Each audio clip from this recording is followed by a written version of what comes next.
Hello, everyone, and welcome to Friday's stream.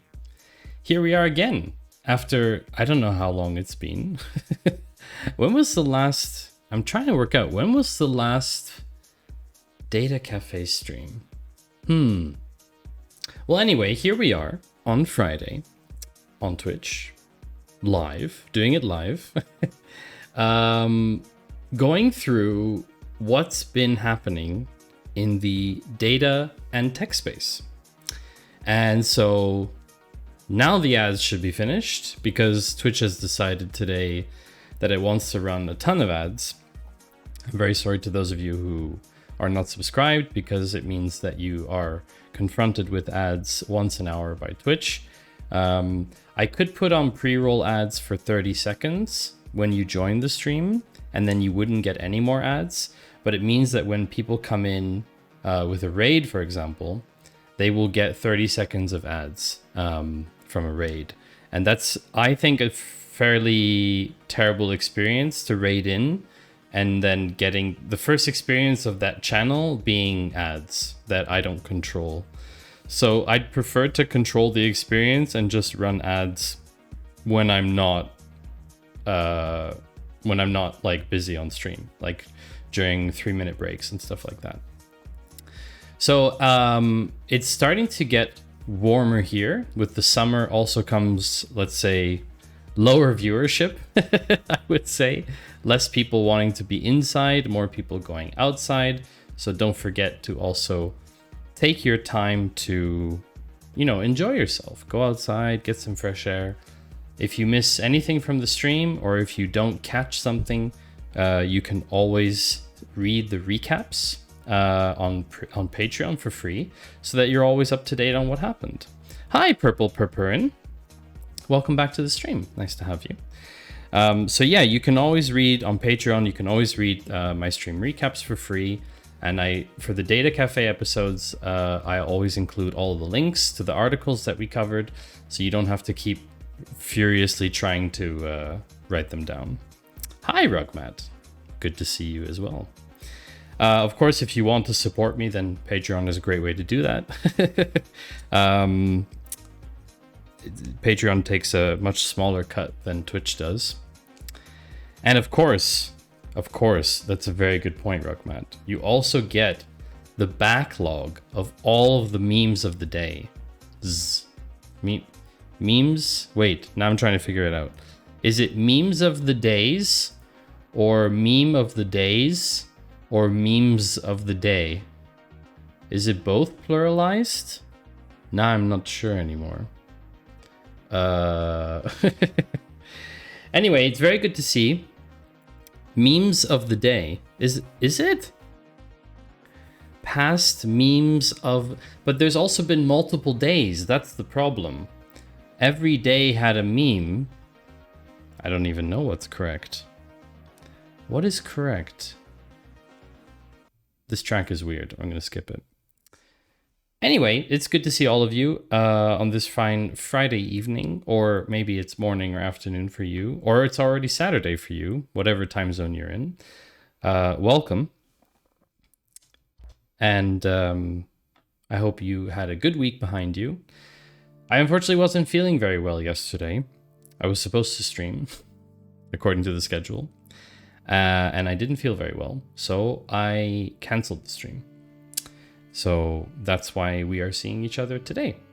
But not to fear, we have a very, very exciting program, I would say. We have quite a few articles and interesting things to look at in the area of data and tech. That means privacy and ethics. It means AI. It means hardware and IRL stuff. It means startups and tech. It also means we have some articles in our famous, I would say, segments for Swiss news and Twitch news and a random article of the week that I like to pick. Just about something funny or interesting that I saw that isn't related to data or tech in any particular way. Although actually this random pick is quite tech related, but it's unusual for it to be so. My week was extremely intense. I had a 2-hour workshop today, which it's very unusual that I have a meeting on a Friday. But the meeting was really good. It was just very intense. So I am definitely looking forward to the weekend. I don't know about all of you. I'm going to be spending some time motorbiking because the weather here is so nice at the moment. I don't know what you're going to be up to, chat. But the weather here is going to be quite nice. I'll probably be doing a little bit of gaming as well. And of course, you know, the occasional little side project, little thing to do. How's your week being, chat? It is Friday, so whether it's earlier in the day for you or already towards the end of the day, you're probably probably wrapping up your work week as well. But today, as usual, in the Data Cafe, the objective is to stay informed. Stay informed of what's going on in the world of data and tech. Those things are, data and tech are very, very closely related, right? Because, well, we can't really have data without technology, right? So I like to cover things that you may have heard about, but I also like to cover things that maybe didn't come up in your feed.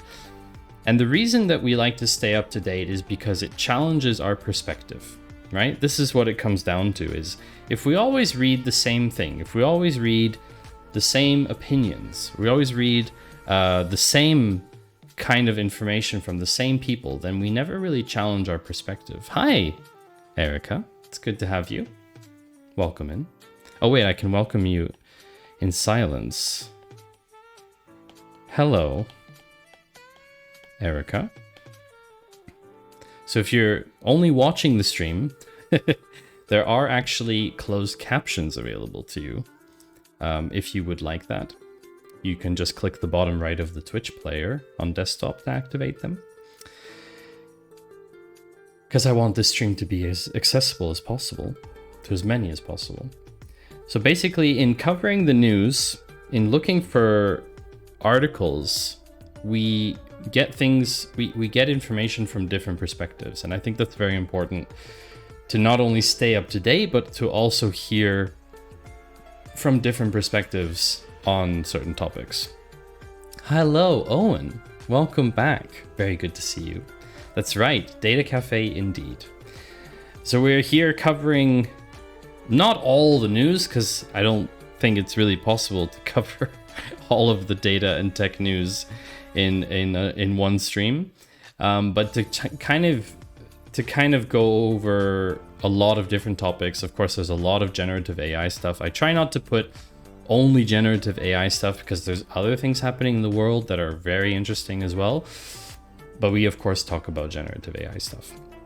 And I actually have a huge PDF to show you today about that.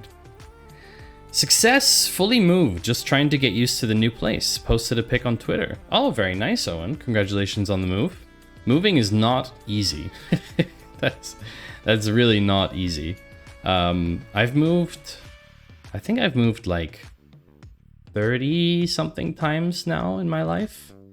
So yeah, I'm not looking forward to the next time we move. Although the next time we move should be into a house. That would kind of be the objective. So we live in an apartment at the moment. It's a very nice apartment, but I think we would like to have a house. So you've moved your whole life as a kid. You're used to it. Yeah, I've moved around a lot as well. I've actually only lived in countries with red and white flags, though, which is kind of a funny little thing that, you know, people sometimes ask you to say something like funny about yourself. And I'm like, oh yeah, I've only lived in countries with red and white flags. And then everyone's like, oh, what countries are that? I'm like, why don't you guess? And then you get to find out how good people are at knowing flags, right? I just say I'm Irish and they laugh. That's also a tactic. That's a tactic too. I mostly tell people I'm Swiss Canadian. I don't really tell people that I'm from somewhere in that sense. I just say I'm Swiss Canadian, although the whole topic of citizenship, you can totally like, you can get me rambling on this for like hours. Yeah. Wait, Owen, is your accent not Irish? Is that what's very surprising about that for people? Is that you sound American to people, or? Hi, Josh. Welcome in, and great to have you here. Good afternoon, evening, morning, whatever time zone it is for you. Good afternoon. Good time zone. Yeah. So, Data Cafe. Josh, do you know how we start the Data Cafe? Owen, Purple, do you know how we start the Data Cafe? Because there's a way. It's how we start every stream on this channel. And it is a ritual. It has become a ritual. Hi, is this going to be a Diablo 4 stream? No, Forex, it will not be a Diablo 4 stream. I have to say, honestly, that I'm not really interested in Diablo. I'm not really the type of player of those games. I've been talking to Americans for years, so I picked up a mixture of an accent, so people can't really pinpoint where I'm from, but some words sound more Irish. Oh, interesting, Owen. Very interesting. That's right, Josh. Josh has the correct answer. The meme of the day. So let's get started. Today's meme is actually courtesy of someone I know from LinkedIn. Tiankai Feng, who used to work for Adidas, no longer works for Adidas. Yeah, so here's the gist of it. When you see a shed, or when you see this in the woods, how many of you, chat, would go in there for free hugs? Would you? Would you? If this is what you saw walking through the forest on a nice Saturday afternoon, would you go in there for free hugs? Dark doorways are the best places to go for hugs. You're right, Josh. They are.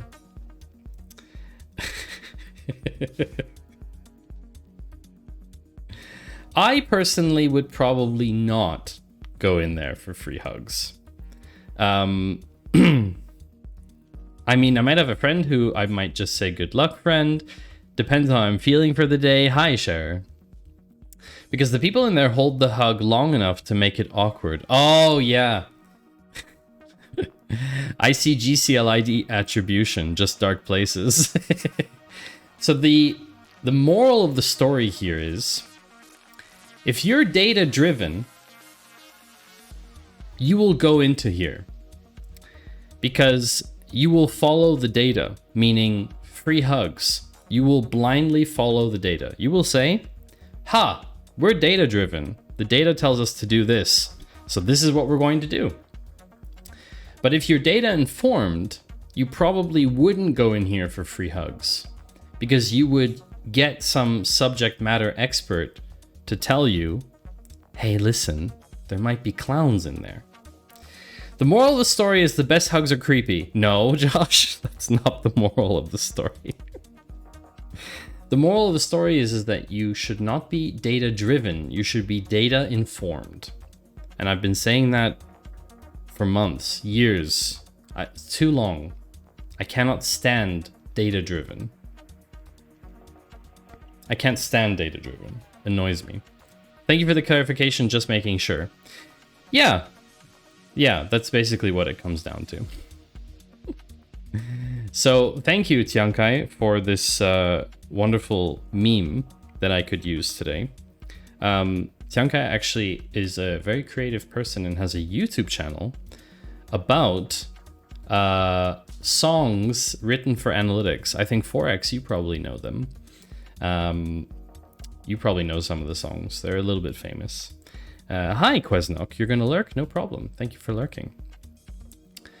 So yeah, I had to chuckle at this. I had a good chuckle. So, does anybody know what the first article of the day is going to be about. So as you know, we will go into privacy and ethics. This is a whole new possibilities that every growth hacker will explore. Something like that. There's a sort of tradition. There's a sort of tradition on the stream. And the tradition is that every week, every time we do the Data Cafe, when we talk about privacy and ethics, because that's the first topic of the stream in the Data Cafe is about privacy and ethics, like the first section. And what's hilarious is we always have a fine. We always have some kind of privacy violation fine in the beginning. And the running joke is that it's always Facebook. Always. Every time. Every single time we have a Data Cafe episode, we always talk about someone having to pay a fine, and that someone is always Facebook or Meta, depending how you want to look at it. And the joke this week is the first article isn't a fine from Facebook or Meta, but it's actually Amazon. That's right. The company that owns Twitch has to pay $25 million. And not just for some mild privacy violation, for something pretty serious, child privacy violations. So I don't know how you all feel about Amazon. I mean, I know that Amazon is hosting Twitch and all that blah blah blah, but I mean, we have to call out we have to call companies out where we have to call them out. This is, yeah. Amazon is going to pay $25 million to settle allegations that it violated children's privacy rights with Alexa. Even bad advertising is advertising. Fines are just another marketing channel for viral marketing. Citing a growth hacker there, Forex.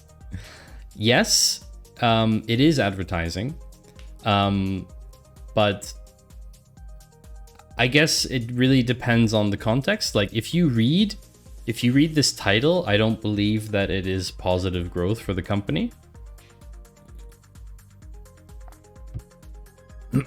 I just don't believe that anyone reading this title would have any positive connection to Amazon. I really don't think so. I think it's very serious, and yeah, I don't think it would work in terms of advertising. Josh, what have you pasted into my chat?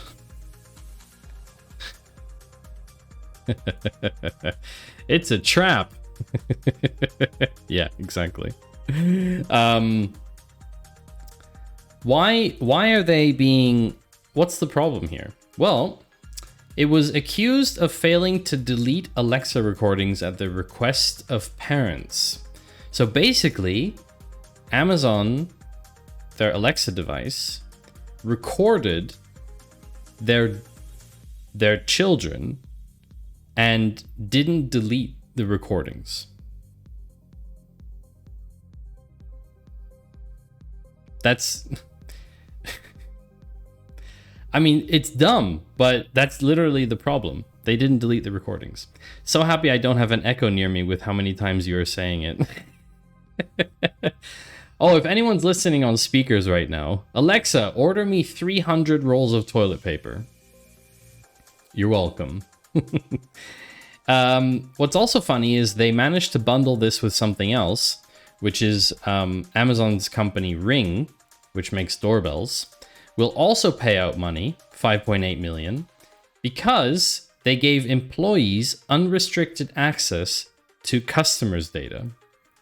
So basically, Amazon prominently and repeatedly assured its users, including parents, that they could delete voice recordings collected by the system. But the company did not do this, keeping data for years and using it unlawfully to help improve its Alexa algorithm. Josh, did Alexa just start asking you what scent? Ultimate troll. Ultimate troll. So this is pretty bad. This is pretty bad. Thanks, Cher. I don't have voice devices in my home for exactly this reason. I mean, my phone does have a voice device. It does listen for those things, but it listens for the other one, not the Amazon one. It listens for the other one. So yeah, and I don't say it so often, but occasionally on stream it does happen. Occasionally, not very often, but it does. Sorry, Josh. I wish there was a recording of when that happened to you so you could clip it and then put it on the stream. That would be really funny. The employee, so here's one. Ring promptly addressed the issues in it, but according to the complaint, one employee viewed thousands of video recordings belonging to female users of Ring cameras that surveilled intimate spaces in their home, such as bathrooms or bedrooms. So basically, you have a employee that violated the privacy of customers. And the only reason this employee stopped was because a colleague saw them doing it.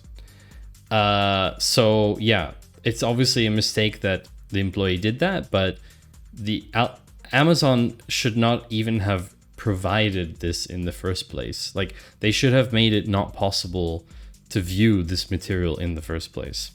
Hello, who dis? Hi, Jay Walter. Welcome back to the stream. Me too. Alexa, buy a subscription to the Twitch channel Maddie Two Shoes Tier 3. You weren't prepared to record it. She started telling me the options, including scented, and then there's me in a panic that's telling Alexa to cancel. Hello. It's practically the same as Tesla. What do you mean, Forex? Like with the voice thing? Oh, yeah. Yeah, Forex, with Tesla employees watching videos from customers' cars. I think I read that somewhere as well. So yeah, this is not great news. Not great news at all. But anyway, what is funny, chat, is that I won't withhold... You're leaving it on for fun. She started going on about something else in tier 3 that she researched. Interesting. Ah, very interesting. So you're saying... What you're saying is I could troll you with Alexa requests. Very interesting. How about the woman whose Roomba caught her on video while on the toilet? Oh, yes. Hi, Fractal. Welcome back to the stream. Very glad to have you here. The Roomba thing is even worse because apparently Roomba employees were reviewing the video for some kind of like AI project that they had, and people didn't know that their video was part of that thing, and people would regularly watch Roomba video that was recorded. That's also very bad. Very bad. Yeah. I'm saying there's going to be some weird item recommendations on Amazon for the next few months. Scented toilet paper and things that are tier 3. Wasn't the video actually leaked? I actually don't know, Fractal. Was the video leaked? Roomba video leak woman toilet. This is horrible. How a Roomba ruined a woman's life. Oh, this is... Yeah, look at that. Roomba recorded a woman on the toilet. How did... no, we covered this last year. How did screenshots end up on Facebook? That's right. We talked about this last year. This came out in... Yeah. This came out... I remember this cover image. That's right. I remember this because we talked about Scale AI. Because it's like they got a startup to review the images for them. Yeah, it's horrible. Oof. That's bad. So yeah, that's somewhere in the data cafe from like last year or January. Well, chat, anyway, Amazon isn't the only company to be fined. As you know, we always start the data cafe with a fine from Facebook, and the tradition is being upheld. We will not deviate from our traditions on this channel. 1.2 billion euro fine for Facebook as a result of a binding decision by the EDPB. That's a very difficult one to say. So this is from the Irish Data Protection Authority that basically saw that this covers Meta's transfers of personal data to the United States. And so they've been, ordered to bring its data transfer into compliance with the GDPR. This is a very big problem for them. The EDBP, why is it so hard to say that? Found that Meta IE's infringement is very serious since it concerns transfers that are systematic, repetitive, and continuous. Facebook has millions of users in Europe, so the volume of personal data transferred is massive.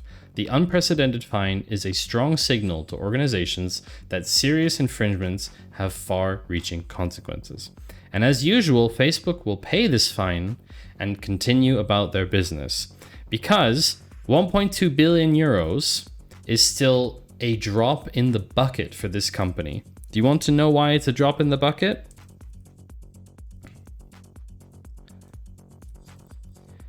I read yesterday, in the first 3 months of 2023, the company's Reality Labs division, so of Meta, burned 4 billion. In the first 3 months of this year, they burned 4 billion, an operating loss of 4 billion, okay? So being fined 1.2 billion for a privacy thing is easy peasy for Facebook. It's not a problem for them. It's equal to 10% of Meta's net profit. Yeah, so they still have 90% profit. Exactly. It's like throwing money into a fire. It is.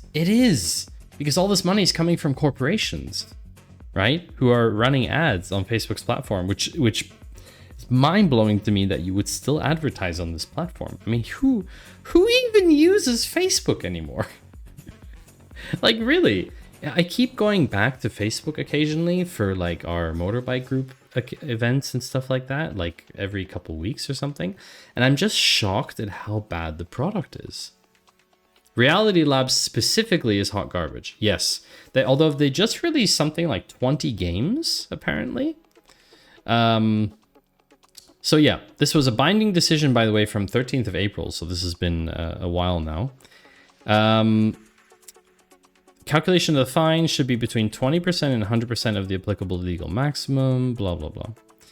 It's a very dry article. They buy the studios and then kill them. Oh, is that what they do, Fractal? That's horrible. Totally makes sense as well that they would do that. Totally makes sense. Anyway, so enough about fines. Let's talk about the dark web. This is an interesting one. This is a very interesting one. I actually want to make this one into a short. Did you know that Gmail can now scan the dark web for your email address?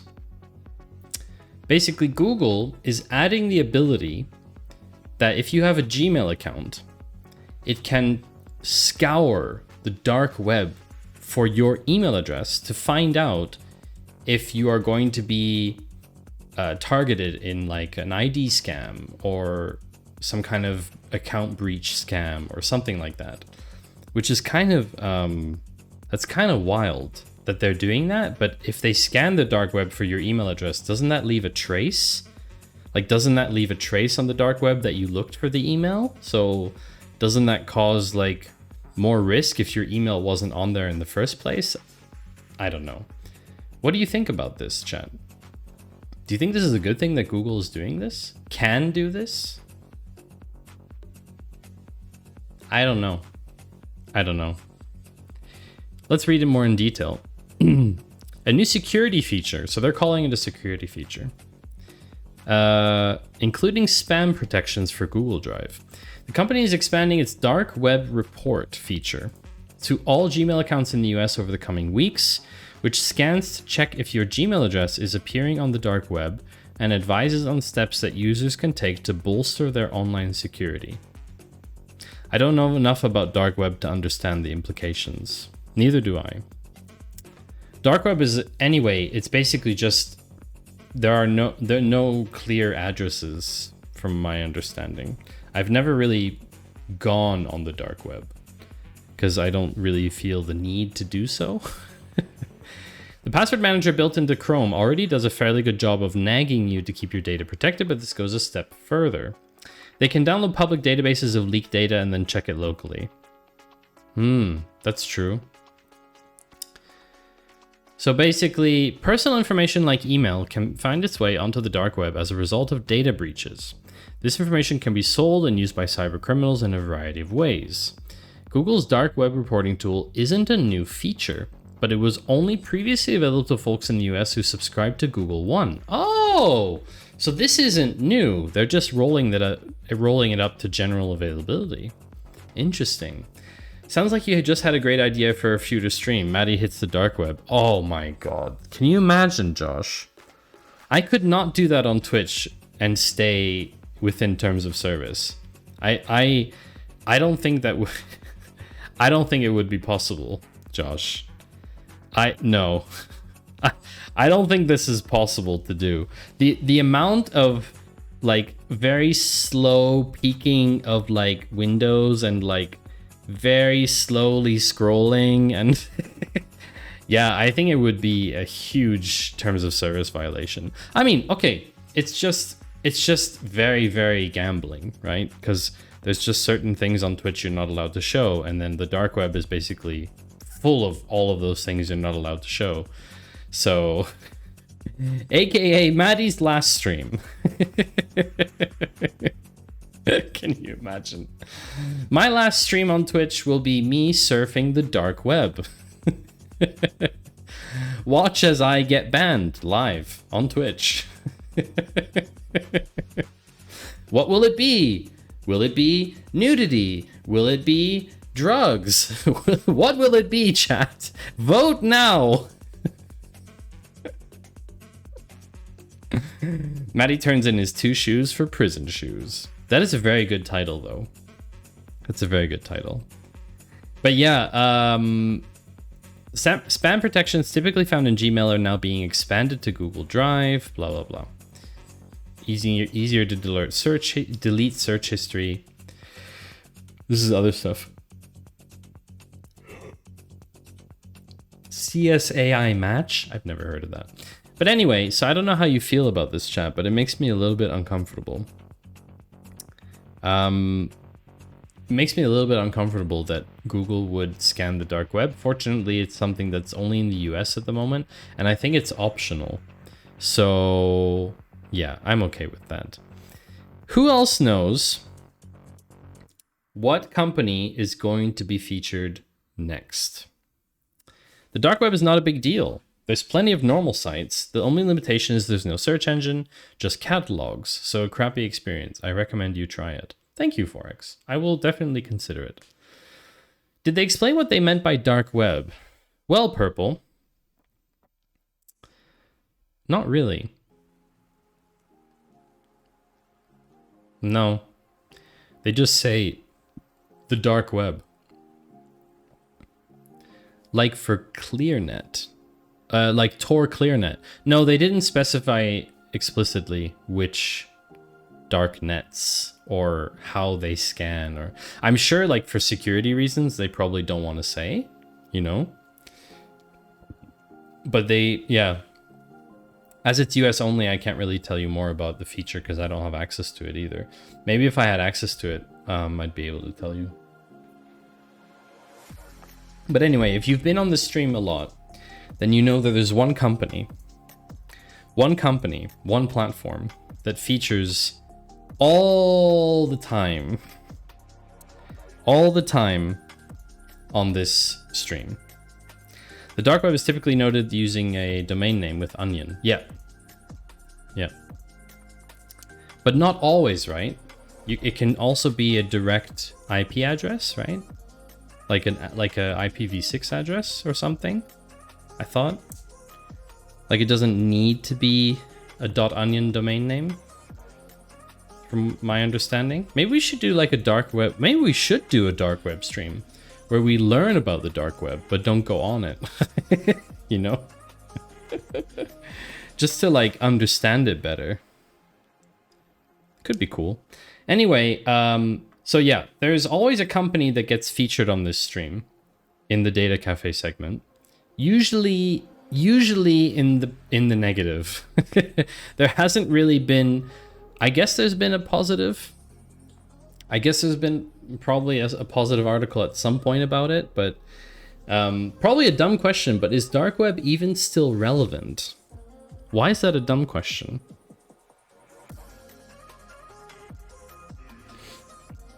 Why is this a dumb question, Fractal? Is the dark web even still relevant? I think it's very relevant. I think it's relevant because basically there's a lot of people who still use it, or a lot of people who use the dark web to conduct very nefarious things.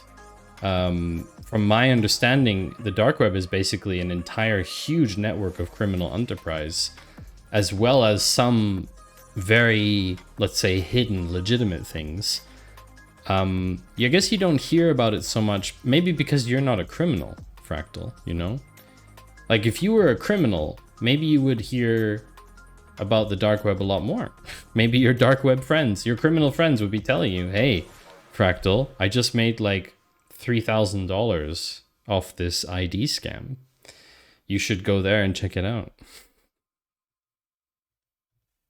Like, I think, you know, in Europe, not much, but abroad where something is blocked, it helps a lot. It can also be normal newspapers that a dictatorial state don't like. Yeah, that's actually, Forex, kind of what I was thinking about, is like for alternative media or reporting on topics that a state or government might not like, it ensures a certain level of reporting or certain level of information flow, because it's not really possible to access it or to block it in the same way. All this info is stuff I heard about dark web years ago, but I thought at time it's passed there had been so much crackdown. That's interesting. Maybe we should do dark web stream. I'll add it to my backlog. I'll add it to the topics. Sure. Why not? Who knows? The dark web. Maddie goes on the dark web. That sounds like a huge mistake. It is still going. Yep, it's definitely... Yeah, I'm sure it's still there. You pictured it like some sort of ghost town. That's funny. So would anyone like to take a stab at what company will be featured in the next 3 articles within privacy and ethics? There are 3 articles about the same company. I just heard Maddie does the dark web. Challenge accepted. Not ChatGPT, not OpenAI, not Tesla, not Facebook, not Meta. But all good guesses. All good guesses. Hi, Steffi, by the way. That's right, Steffi. Steffi got it. TikTok, aka ByteDance. 3 articles. Number 1. Montana to become first US state to ban app on personal devices. So we haven't had an episode about the Data Cafe since this happened. But Montana is going to be the first state to ban TikTok outright on personal devices. How are they going to enforce it? I don't know. But it's only due to take effect 1st of January. I do not know how they are going to do it. Apparently, they will kind of like... this is what it says. They will make it illegal for app stores to offer TikTok, but it doesn't ban people who already have TikTok from using it. Which is kind of... like, how are you gonna stop an app store from offering an app within one state? Is geofencing that accurate? I don't know. I sort of forgot TikTok exists. I must live in a hole. No, it's still very much around, Fractal. But anyway, this is still something that is going to develop over the coming months. What is very interesting is this piece of news. I would like you to pay attention to the dates, chat. 18th of May, this news came out that Montana is going to ban it entirely. 3 days earlier, sorry, like a week earlier, a former head of engineering at ByteDance, which is the parent company of TikTok, I'll remind you, has said the company discharged him after he voiced concern to management that it was taking user content from other platforms. So we're not just talking about spying on its own users anymore. We're talking about them outright stealing user content from other platforms. The dispute comes at a time when ByteDance's own app TikTok faces growing calls for a nationwide ban from some US lawmakers regarding concerns for potential Chinese government influence. So here's the thing. There was a complaint filed on Friday in state court. So this is not just like someone coming out and saying, "Oh, I'm really unhappy with being fired." No. This guy filed a claim in court to actually bring this up. You raise these worldwide scheme to steal and profit from the content of others without seeking permission. When you raised these concerns to higher management, he said they dismissed them and asked him to hide the illegal program, especially from employees in the United States, as it had stricter IP laws and class actions. He was later dismissed by ByteDance in November 2018. This was 5 years ago. They were doing this 5 years ago, if it's true.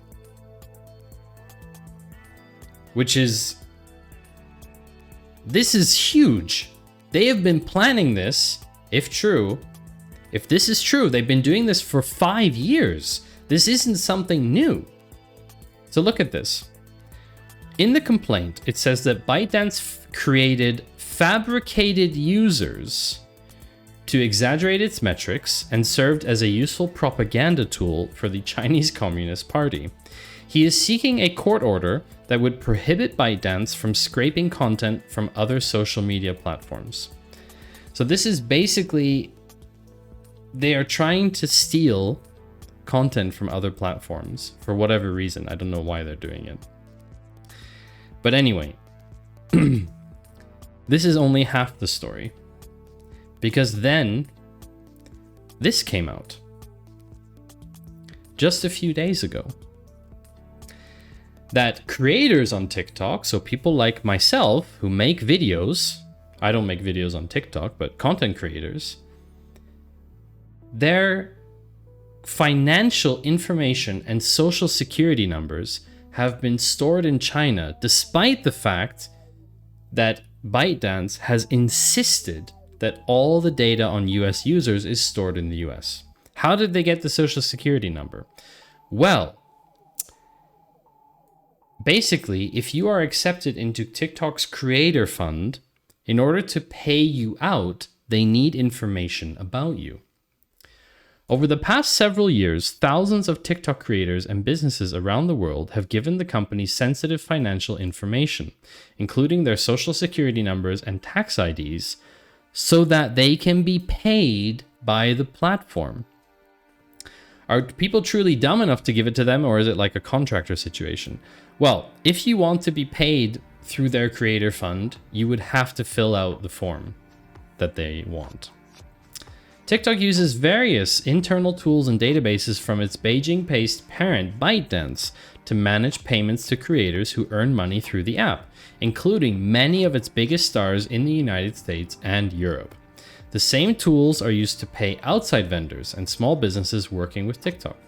But a trove of records obtained by Forbes from multiple sources across different parts of the company reveals that highly sensitive financial and personal information about those prized users and third parties has been stored in China. So this is a big problem. It's a big problem because China is not exactly a friendly state. They have kind of different rules, right? It also raises question about access, who's been able to access that data. What they're looking at is internal communications, audio recordings, videos, screenshots, documents marked privileged and confidential, several people familiar with the matter, so multiple sources as well. Now, what's interesting about this is that TikTok CEO Shou Chu claimed that US data has always been stored on physical servers outside China. That is what he claimed in front of Congress. To be fair, I cannot even trust US enterprise payroll companies with my social security number. One leaked my social security number 2 years ago. Found out because someone tried to file for unemployment and my HR had to be like, hey, what's up? Oh, wow. Really, Fractal? That seems broken. That seems very broken. So we've talked about this before. TikTok's project called Project Texas. They're basically trying to cordon off Americans' data. So what they're doing is, if you think of the data pool of TikTok like this, right? They have like a data lake, and this is all of TikTok's data.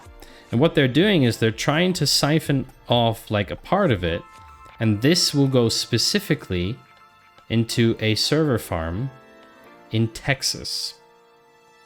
And that will be all of the US user data, which is a pretty big portion of TikTok's user base. That is essentially what they've been doing, and this is at a cost of something like $1.5 billion, by the way, just FYI. I wonder how they plan to handle GDPR. Well, DevPanda, I don't think we should even go there, because I don't think TikTok handles GDPR very well. So anyway, here's the thing. As Fractal is talking about, someone tried to use their social security number to claim unemployment benefits.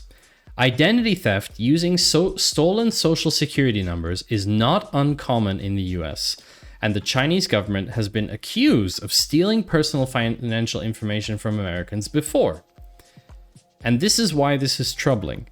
Even if TikTok was not a subsidiary of a Chinese company, this would be still a pretty weird IT security practice to have your tax records stored on a server that isn't maybe the most secure location. Also, hi DevPanda, and welcome to the stream.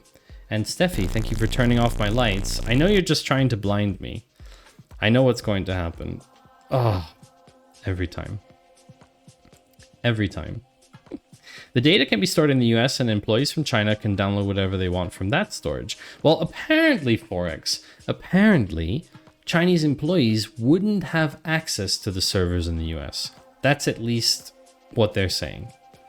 TikTok or ByteDance employees in China having access to American users and businesses' sensitive financial records is potentially problematic for geopolitical reasons, particularly against the backdrop of intense regulatory scrutiny in the US. There's no national privacy law in the US to protect against mishandling or misuse of personally identifiable information, which is the big problem. Let's be honest. There isn't a national law in the US like GDPR in Europe. So this is the big problem, is that now if your social security number is being stored on a server in China because you gave TikTok access to it, there's nothing you can do. You cannot fight this in any way. And that's the big problem, is you have nothing to say about it. You can't do anything. So this is a problem. This is a real problem. And I've said it before, and I'll say it again. This app, TikTok, is nothing but Class A trouble. Or the laws are paper thin, like for genomic information that you give up outside of HIPAA. There you go, triggering another meme, Fractal. No, this TikTok is nothing but trouble. I can guarantee you that this is not the end of it. I can guarantee you that there's going to be even worse stuff. There's going to be much worse stuff coming out. And this is not the end of it. And if you do not value in any way your data privacy, then please continue using apps like this. I'm not saying TikTok is the only one, but please continue with all of this information coming out. We've been covering articles like this in the Data Cafe for months now about TikTok. So if you are still using this app and giving up your information and telling friends to use the app and having friends use it, there's only one person to blame, and it's not me.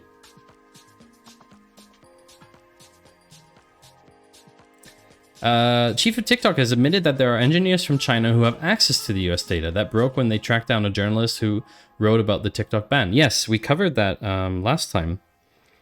We covered that last time, Forex. They apparently tracked down a UK journalist. The US engineers did not even know how to stop the US data being accessible from China. Yeah, that's the thing. Nobody knows how to actually technically do the thing that they're saying they're going to do or are already doing. I wish I knew the moment when that ship sailed. I assume it must already be out there. Maybe. It's hard to know, isn't it? I also really I feel sorry for... I'm just going to say this, and it's going to make me very unpopular. I feel sorry for Americans. I really do.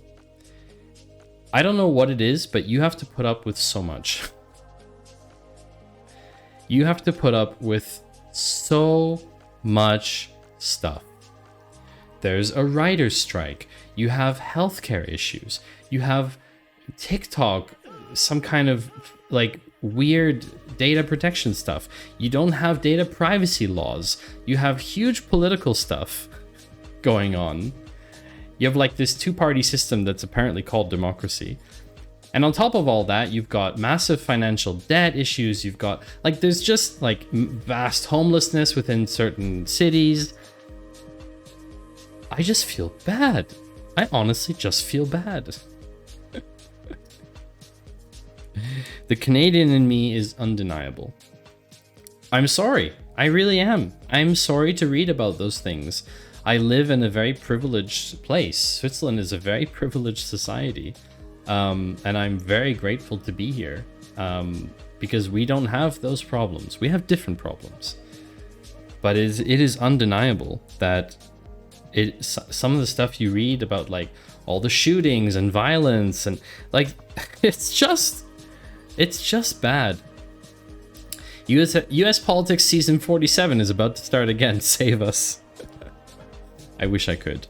The only thing I can do for you, chat, is send you on a break where you can watch bunnies hop around, watch clips of me, I play 3 minutes of ads, you take a break, we come back, and then we continue with more positive news. So let's cover the last two news articles. A Twitter bug, which has since been fixed, by the way, apparently, was restoring deleted tweets and retweets. This is a privacy problem, by the way. If something is deleted, it should never come back. Yeah, deleted. I know, Dev. Deleted. I know. It's soft deleted, which is horrible. Earlier this year, on the 8th of May, I deleted all my tweets, just under 5,000 of them. I know the exact day because I tweeted about it. This morning, though, I discovered that Twitter has restored a handful of my old retweets, interactions I know I scrubbed from my profile. Those retweets were gone. I remember surveying my bare timeline with satisfaction before thinking, great, time to draw attention to myself. But now they're back. You can see them by scrolling down my timeline past May 8th, with even more appearing if you select tweets with replies. So they were never deleted, and this is bad. Platforms shouldn't do that. What's also bad is, I don't know if you've heard of this, but again, I'm so sorry for you in the US. One of America's largest dental health insurance companies had a ransomware attack.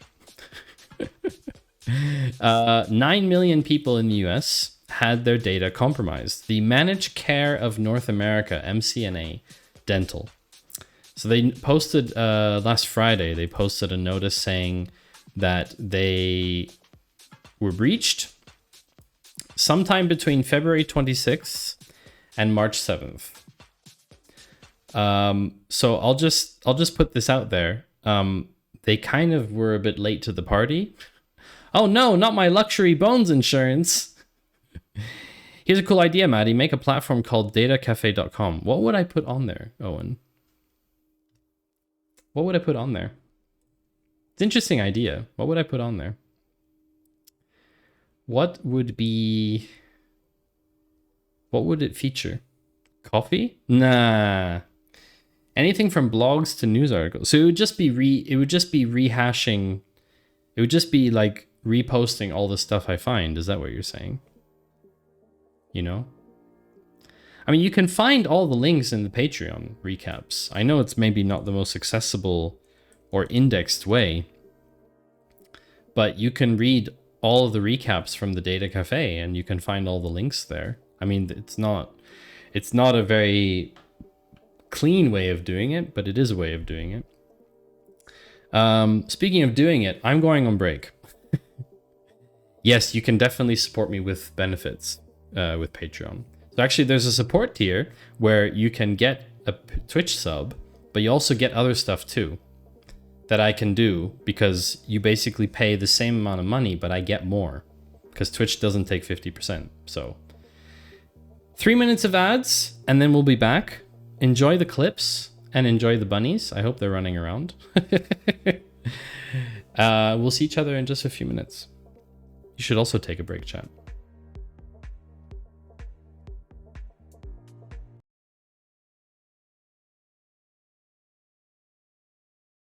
Hands up here, okay?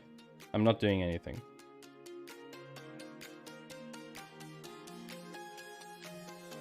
Ooh, 12. With the dice on my face, too. So there you go, that's the delay. Basically instant. It's standard, like, standard broadcast delay kind of thing, right? Like, I saw it come in and it landed right in my hands, yeah, kind of. It's like... Oh. I'm back, chat! If you want to clip that. I've got balls of steel.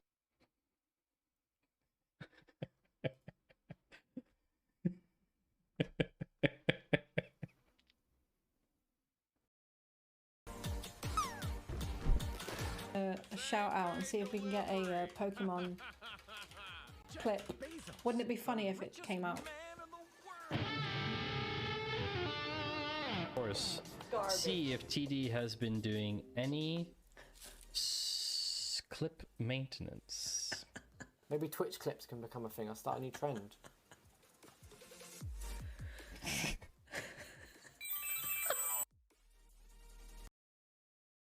My keyboard is too big.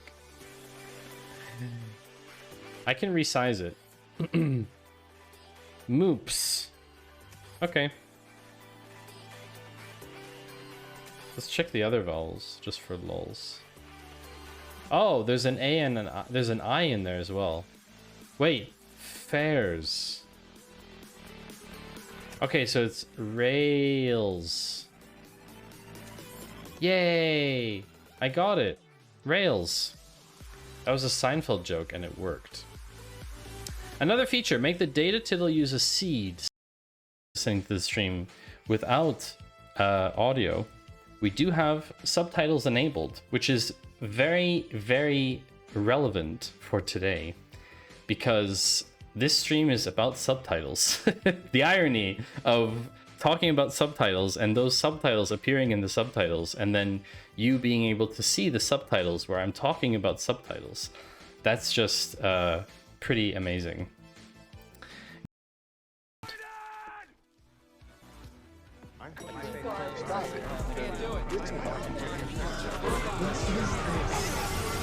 Oh my god. Do it wrong! I'll write it and we'll do it wrong! Oh my god! Oh, did you just DDoS my memes? the heck? Wow. Okay. But sometimes we cut corners. For once, we will cut corners. Like, yeah, well, if you wanted to, like, do things properly, then you should have done your homework. Because obviously none of you have done your homework. It's obvious from the questions you were asking. Navi! Hey, Navi! Good to see you. Oh my gosh, Navi. Navi, you will love this. You will love this. But also, Navi is a streamer who is doing a lot of SQL stuff. Oh, that's not SQL. That looks like gaming. Navi, were you slacking? Oh! Welcome back, chat. Welcome back. It is very warm in here today, chat. Oh. I wish they will fix this problem with our apartment. It's been 25 degrees for basically 3 years. I'm so tired, chat. I'm so tired of it being constantly warm. We don't have air conditioning here, Fractal, because Europe doesn't do air conditioning. And yeah, I just really wish they would fix it, because there's a problem. Because the first year we lived here, it was fine, and now it's not. And so I know that it can be fine, and once you know that it's possible, you know what I mean. Anyway, let's get back to it. We're into the hardware and IRL section of the stream. Oh, your area didn't need AC when you moved there. In Europe, you can have a combo of an air conditioner and a heat pump. You can, but it's very unusual to have air conditioning, especially in Switzerland. It's very unusual in Central Europe to have air conditioning. It does exist, of course, but it's just very unusual. So we're into the hardware IRL section of the stream. And now it is time to talk about fun stuff in the hardware world. Fun meaning terrifying to some extent. Dev Panda, where are you located that you have AC for your attic? Also, converting an attic, that's pretty cool. Heat pump. So we have in our apartment. Okay, I'm gonna explain this. We have in our apartment. Okay, this is our apartment. It's a block. We have a combination of two things. On the one hand, underneath the floor, there are pipes, series of pipes.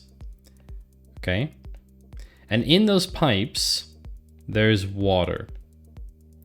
And downstairs in the basement, there is like a tank inside a thing. And in the summer, the water that gets sent up through these pipes is cold. And in the wintertime, this water is warm. So it basically cools or heats the floor, which then, you know, goes up into the room. We also have vents in the roof, which, I mean, you don't see the roof here. And this is a air exchange. So this is exchanging air constantly from the outside. But it doesn't really cool down the air a lot. It cools down the air a little bit to like 21 or 22 in the summer.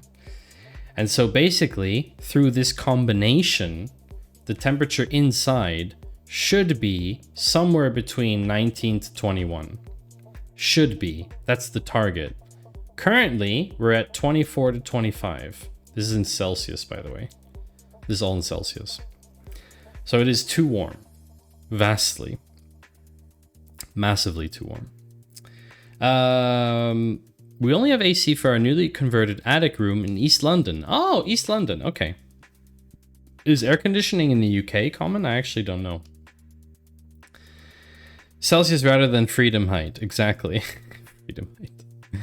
So Microsoft found a macOS exploit that could bypass system integrity protection, which is the lowest level protection that Mac has on its system. And that's kind of that's kind of terrifying. They've since patched it, by the way. So there's apparently a vulnerability for macOS called migraine that can cause headaches for Mac users. But only if you haven't updated, by the way.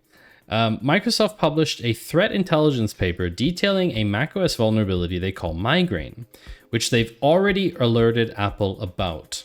It's also been patched already, as I said. With this vulnerability, attackers with root access on a machine can automatically bypass system integrity protection and perform arbitrary operations on that device, which basically means you can do anything on the machine if you have that. So the files and directories that are protected by SIP by default are commonly ones that are related to the system's integrity. What's more, it's impossible to turn off SAP on a live system, meaning it's always present and running.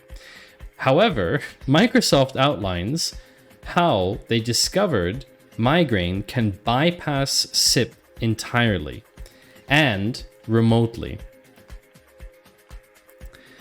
Quesnock, congratulations on claiming first, like 1 hour into the stream. So you are technically first, Quesnock, and now you are timed out as a reward. Steffi, you were not first. Congratulations to you. That's one of the latest first redemptions we've ever had. How to protect yourself? Well, Apple already patched it, first of all,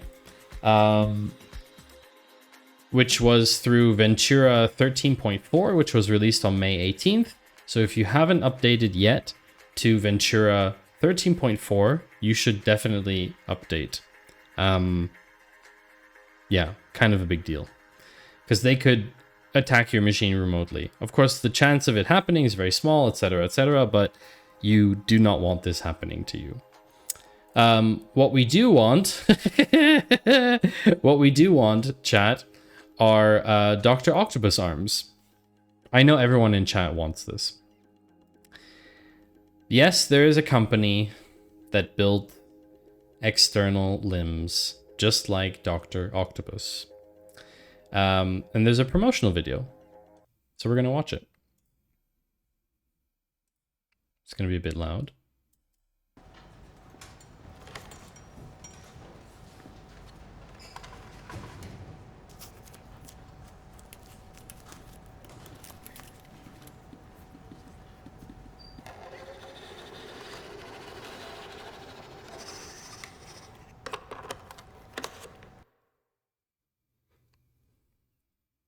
Exciting.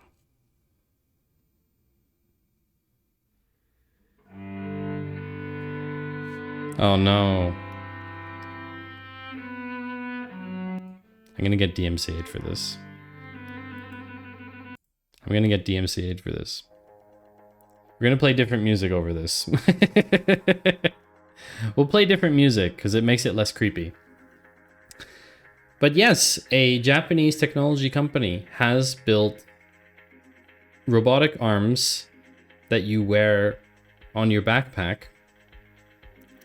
And yeah, it's exactly as creepy as you think it would be. It's exactly as creepy as you think it would be, chat. Who in chat is creeped out by this? And how creeped out are you? That's the real question. Because no matter how you want to paint this, no matter what color you make this thing, no matter how it's controlled, it just looks creepy. People have 2 arms. We don't have 8 arms. It's just not. No matter how much dancing this woman does, it's not going to like make me think that this is any less creepy. And you're right, Steffi, not everyone has 2 arms. So maybe for people with disabilities, this could be an amazing thing. The dancing is not helping. Yeah. Probably not. I think the promotional video is pretty good. Anyway, along with the dancing, they show like the ability to connect, I think it's 4 This is the part that gets really weird, chat. I'm gonna be honest with you, chat. You don't expect this, what's happening.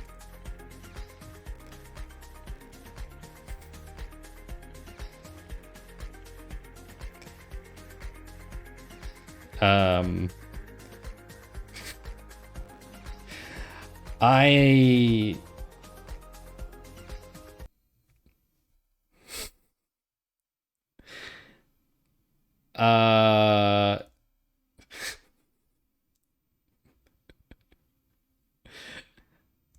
This got really weird. Like, this got so weird. It doesn't really show any usefulness. I just think it's very funny as a promotional video. But yes, they should have featured someone with a disability, because I agree. It would have been way cooler if they had actually show how useful it is. Fascination with tentacles. Their stated goals are a bit more abstract than simply having arms pick up objects. The system was designed to enable social interaction between multiple wearers, such as an exchange of arms, and explore possible interactions between digital cyborgs in a cyborg society.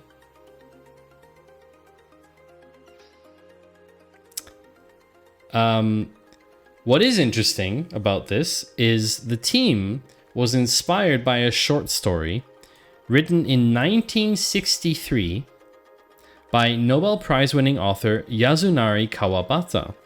And in this story, a girl decides to lend her suitor one of her arms for the night, which is, I mean, this is very fiction, right? But this was something that inspired them, apparently. So yeah, this company has built an human augmentation. It's basically Dr. Octopus arms. So my question to you, chat, how many arms additionally would you like? That's the question. How many more arms do you want to have? I would appreciate having 2 more arms. 2 would be sufficient for me. 2 more arms would be fine. Like me, so if I'm here and I have these 2 arms, and then I have an additional 2 arms, one with like a little like clamp type thing, and one with maybe like something like a hand would be really cool. That would be great for me. That would be great. Forex, you want all of them. What does all mean? I don't know what the maximum amount of arms is. Maybe 8? Maybe 6? I don't know what the maximum is. I love my partner very much, but I'm not giving him my arm. But it's a cyborg arm, Fractal. It's not a real arm. You're not ripping out your arm from your socket, you know? But anyway, let's talk a little bit about robots. And not just cyborgs. There's actually 2 Swiss companies that are coming up with some robots, which is pretty cool. There's actually a video in this one too. There's a video in this one too. This is a tiny little security robot that has a thermal camera. It can detect people and vehicles. It has a 360 camera. And basically it can patrol like railway stations and stuff like that. And it is operated by a human operator. And because it has these big wheels, it's able to go over rough terrain and stuff like that. And snow. And honestly, it's kind of cute. You're right, Fractal. You're kind of right. He is kind of cute. I don't know if it's a he though. Is the robot a he? Are we gendering this thing now? I mean, it's kind of cute. I think it's kind of cute looking. I think they did it on purpose, obviously. This is a company called Ascento.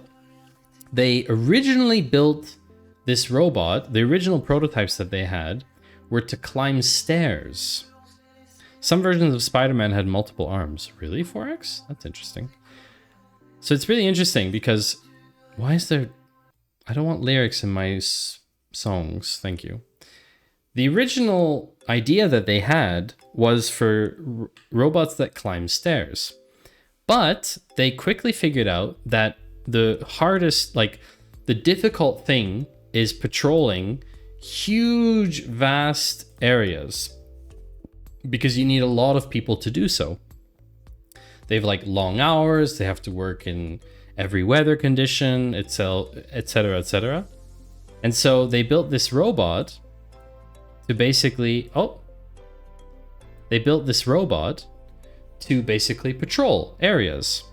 And they've actually been testing it already in certain areas in Switzerland. So the company's called Ascento, by the way. And it's been operating at like railway depots and stuff like that. And they've been gathering basically all of those information. And essentially you can rent them by the hour, which is pretty cool. I actually really like that idea. I think it's pretty interesting. And there's another company that has secured some funding to work on robots here called Anybotics. And they want to build robots to do something completely different. Their mission is a robotics company for industrial inspection. And because I don't know what that is, we're going to read the article a little bit. The groundbreaking robot platform is both highly mobile and ruggedized, is that even a word? For industrial use, a combination crucial for technology adoption and not seen in competitive offerings. Anybotics' end-to-end solution returns value in operational deployment, blah, blah, blah, blah, blah, blah, blah. What do they actually do? What do they even do? Doesn't say what it does. This is the bot. Definitely not cute though. At least he isn't creepy like the grocery store robot. I don't like that one, even when they put googly eyes on it. Yeah, I guess I like it more than the Boston Dynamics stuff. It all seems like a race towards military application to me. Oh, yeah. Yeah. So these are very much industrial robots. I think these industrial robots, for a country like Switzerland that has a ton of construction work and just like so much industrial work happening, it makes sense. Like we have a lot of industry, like we have rail and all this kind of stuff. It makes sense to build these kind of robots. I don't exactly know what this company does though. Anybotics. Let's take a look. Don't worry, just invest. It's a lot like Boston Dynamics robot, isn't it? It's very similar. Hi, Roy Leezy. How are you doing, Roy Leezy? We're just watching a video of a robot. 50 million Series B funding. Ah, yeah, so here, Stadler, for example. So Stadler Rail makes huge amounts of train cars for our train system in Switzerland. They make probably for other countries too.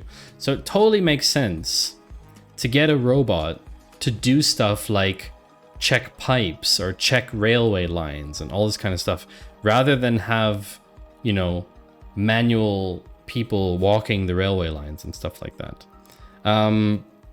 Industrial inspection. Yeah, Fractal, exactly. So I think it's like checking that everything is okay. I don't know exactly.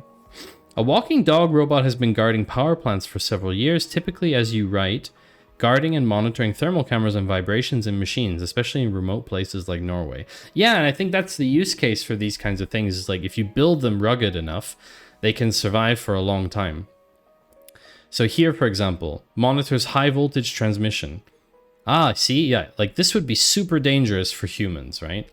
Is like monitoring a power plant, you know?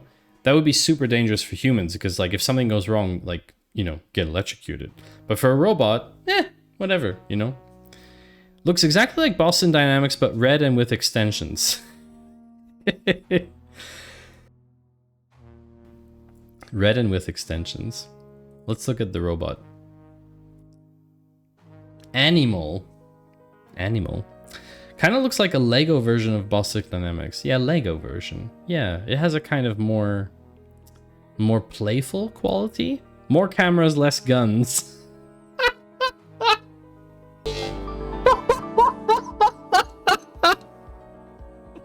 Oh! Am I selling ass.com?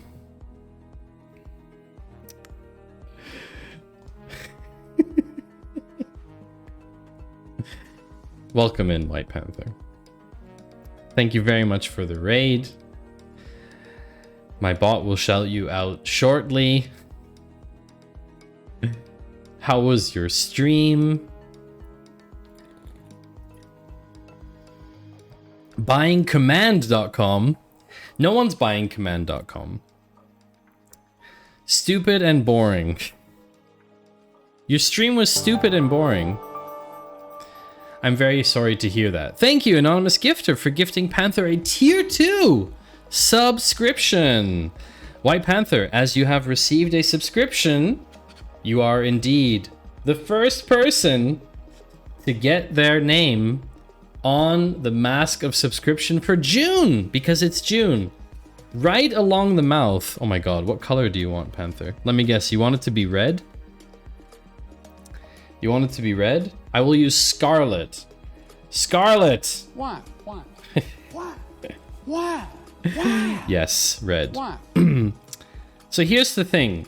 This is the mask of subscription. Every month, we have a mask of subscription. If you subscribe, or if you get gifted a sub, then you get to choose where and in what color you get your name on the mask. Thank you, Dev Panda. So White Panther wants it to be along the mouth. Of course. White Panther.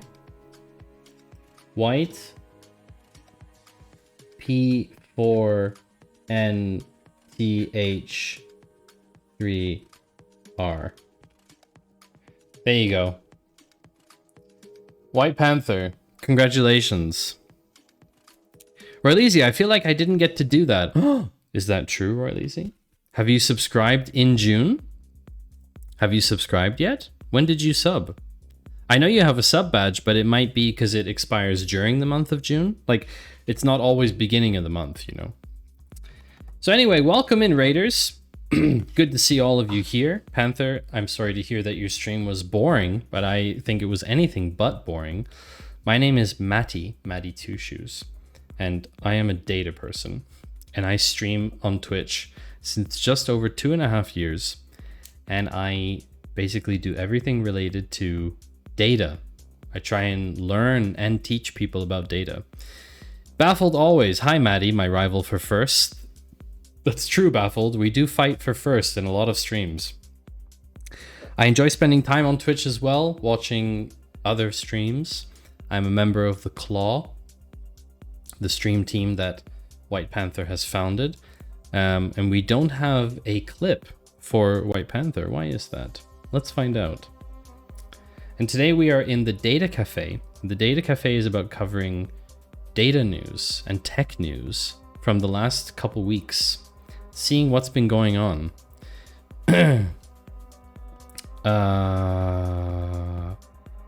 Shout out. You know, sometimes stuff just needs to be refreshed, you know? That's how it kind of works, you know? Sometimes it just needs to be refreshed. That's all. It just needs a refresh. Sometimes.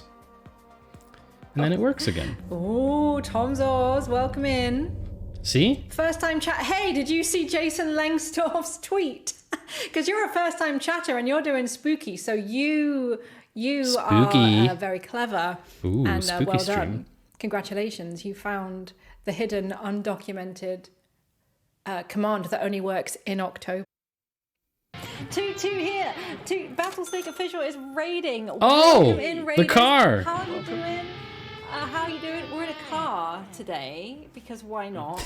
Why not? And I love looking out the car. That's great. What is my favorite data? My favorite data is clean data. That I don't have to spend hours and hours cleaning up, Baffled. That's my favorite data. Thick data. Hi, Manny. Welcome in, Manny. Manny is also a member of our stream team. Thick data. If it would be thick, it would be with 3 C's with spaces in between, Manny. At least. Like ultra thick data. Hi, Exegete. Welcome in. Good to see you as well. Welcome into everyone coming in with the raid. Lars and Baffled and anyone else who came in with the raid. I'm Noob, hello. Clarkio, hello. I saw that you're sick. I hope you feel better soon, Clarkio. I am not selling ass.com. I do not own ass.com. If anyone does own ass.com, I would love to know. Let me know. DM me on Discord. I would love to know if you own ass.com. I would be interested in buying it for the low price of $1. Thick data. Don't talk about joins. No, we're not talking about ass.zip. Oh my god, did someone register ass.zip already? I would laugh so hard. Can we search for this? I'm actually gonna look.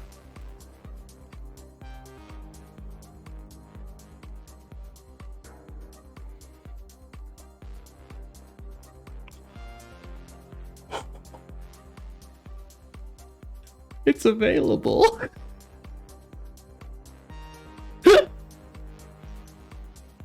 It's available.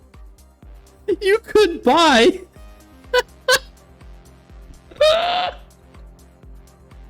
You could buy ass.zip. Oh no, it's so expensive. It's so expensive, chat. I can't do that. It's $500.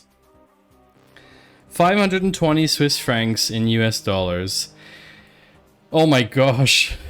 It's 575 US dollars. I can't do this, chat. That is that's even, you can get ass.online for 2,500 a year. Oh my gosh, the things you could do with this domain. The things you could do with this domain. Oh, I heard about yourmom.zip. That's the funniest. DonkeyZip is much cheaper. That's quite a bit. It's compressed. You're compressing a donkey. Open a shop on it for skinny pants. Ooh, yeah, that is cheap. Donkey.zip.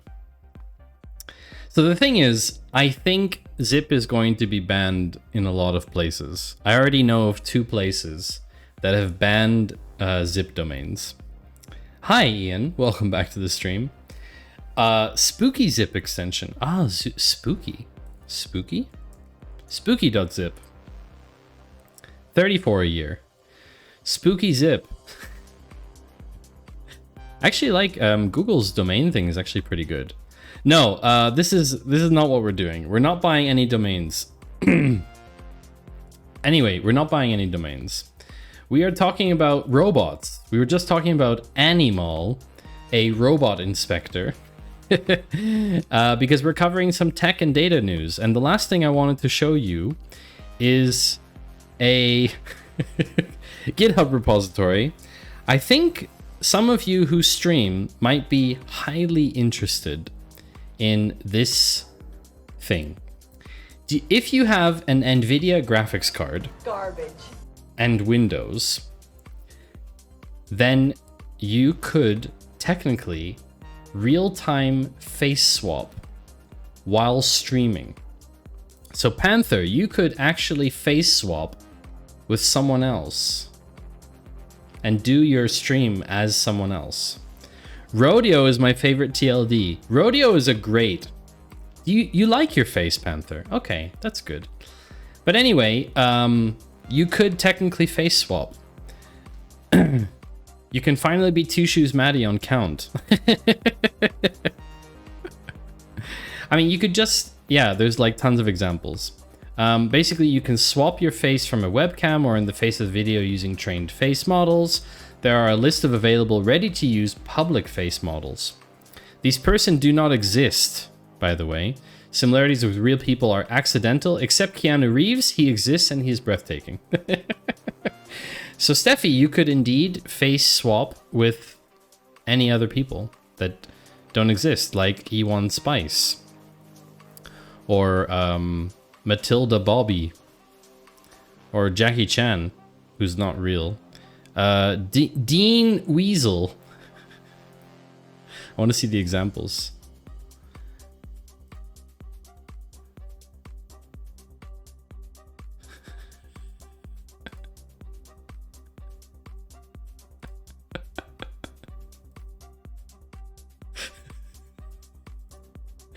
This is hilarious. So yeah, if you have an NVIDIA graphics card as a requirement, then you can basically face swap. Title of stream: new camera. Yeah, maybe you could face swap with a woman's face instead of, you know. There's also apparently a face animator, but I don't know. I don't know exactly how they work. You need beefy system requirements to run this, just FYI. You need like a pretty beefy graphics card to do this. But all the stuff is here. It works, I guess, on Windows. I can't test it, unfortunately. I've been looking for a Mac alternative to do this because I think it would be hilarious. For insisting on Intel Inside. This is a reason to use Intel. I'm not going to lie. It is a reason to use Intel. But anyway, that's that. If you missed the meme of the day, you can use !MOTD in chat to get the meme. I'm not going to cover it again. It's a pretty funny one. But now we're launching into the next section of the Data Cafe segment today, which is about generative AI. Speaking of Intel, how's the M2 treating you after a while to review? Exegete, that is a fantastic question. I am running my stream on a new Apple Mac Mini M2 Pro, and I am very, very happy with the performance. Honestly, it's kind of mind-blowing. It's kind of mind-blowing at how good the performance is, despite the fact that I run the computer 24/7. I basically don't do anything on it. I don't close programs deliberately or anything like that. Like for streaming, I shut down stuff just so it doesn't bother me, but not for performance reasons. What I will say is, even though it is very warm in here, the fans don't turn on the machine. They do turn on, which is very funny, by the way. People have talked about the M chips from Apple being so quiet and the fans never activating. But actually, I have gotten the fans to activate on the Mac Mini. And that is when I render using DaVinci. When I render video in DaVinci Resolve, if I'm rendering a longer video, not short ones, not like YouTube shorts, but if I'm rendering like a 5 or 6 minute video, and it takes, you know, somewhere between a minute or two to render, it will run at full steam, and then it does turn on the fans a bit. But the fan noise is barely noticeable. Actually, I think the fan is running a little bit right now, but you don't you don't hear the fans. It's nothing compared to my old laptop. So actually, in this photo on Scooget is actually still my old setup. This is actually still my old setup. I haven't updated this yet because I've changed a few things. Most notably, I now have 2 vertical monitors, not just one. And there's no laptop here anymore. So things have changed a bit, but I will be... I guess I could show you an updated photo. I have an updated photo. I don't have it updated on the site yet. And there's a reason for that. But I have an updated photo. Give me a second, chat. Here we go. So here's an updated photo of the setup. So what I've done is I've actually gotten an ultra wide, a 30. Is it a 32? I can't remember. Is it 32? I think it's 32. Is it 32? No, 34. It's a 34. And I put the 34-inch ultra wide vertical on the right side, because that gives me a ton of real estate to work with for vertical, which I do. I put all my communication and stuff on there. And because I don't have a laptop anymore, I put the other vertical monitor here to use for other things. And this, my main monitor is this one, which is a 43-inch, and this is curved. These are not. And as you can see, the Mac Mini is here in the back. It's a bit hard to see. Oh, I can't zoom. Can I not zoom? Oh, yes, I can. Oh, look, there's Jay Walter. So here's a Mac Mini just in the back there. And basically, yeah, I haven't really done cable management yet. And there's a very big reason why I have not done cable management yet. And there will be an announcement coming very soon about that. But I cannot tell you what it is. But there's a reason I haven't cable managed this. Is that a Thunderbolt dock under the Mac Mini? Yes! Good spot, Exegete. So there is a Thunderbolt dock under the Mac Mini, in addition to the Thunderbolt dock behind my screen as well. So I have more than enough connections, which is great. I see people have their laptops open. I never do that. I just have it sitting under my desk all the time. Yeah, so I was using my laptop in open mode and not in clamshell mode before because I needed the extra screen. I needed the third screen. I needed to have 3 screens just for a lot of the work that I do. I just wanted to have 3 screens. So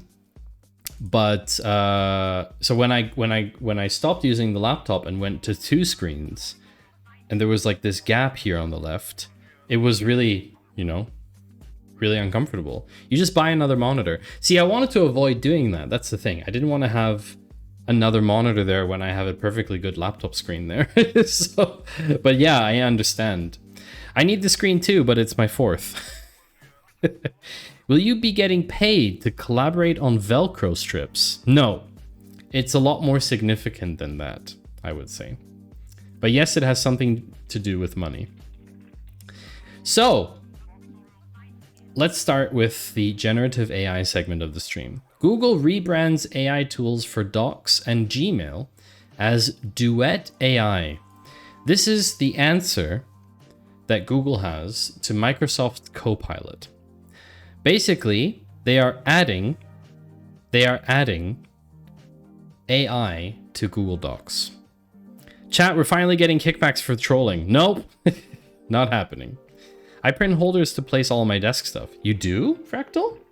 Like 3D print? Oh, right. Actually, Fractal, I think I need to ask you for something. Because you're really good at 3D printing. Hey, no one has dropped today. Why has no one dropped today? Is it broken?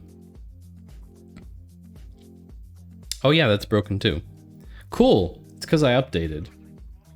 Yeah, it's because I updated stuff. Stream games. Plush.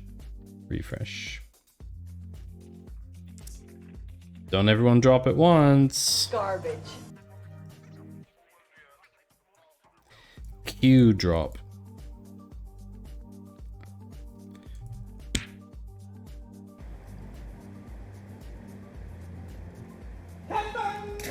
It's completely broken. It's completely broken. I used to have a lot of monitors, but ended up with one 4K monitor.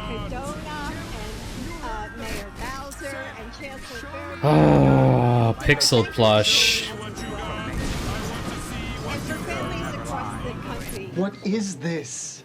It's Microsoft Excel. Horrible.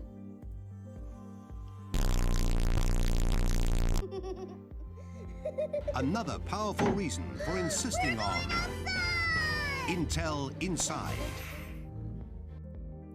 I'm just gonna try it again, chat. Hold on. I'm gonna update it.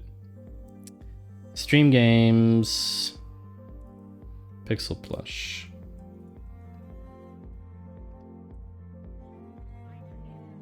All right. No 20s. Oh, 120 in there. Good job. Good job. Hi, Sassy. Welcome in. You finally got your 20 that you were looking for. Congratulations. Pool party time. That's right, chat. We now have a pool party. We now have a pool party. So now you can drop, chat, and you can try and land in the pool. You can try and land in the pool, just like I did. Just like I did. I landed in the pool.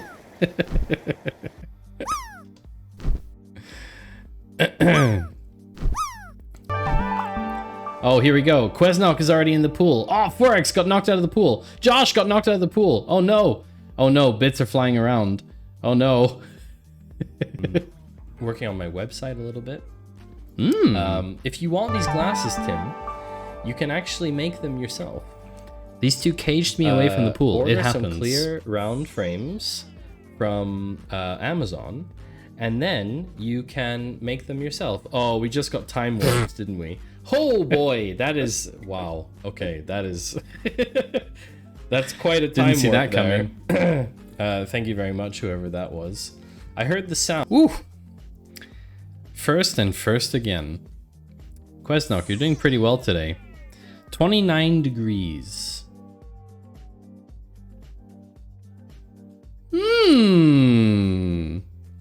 I'm very pleased with how that turned out.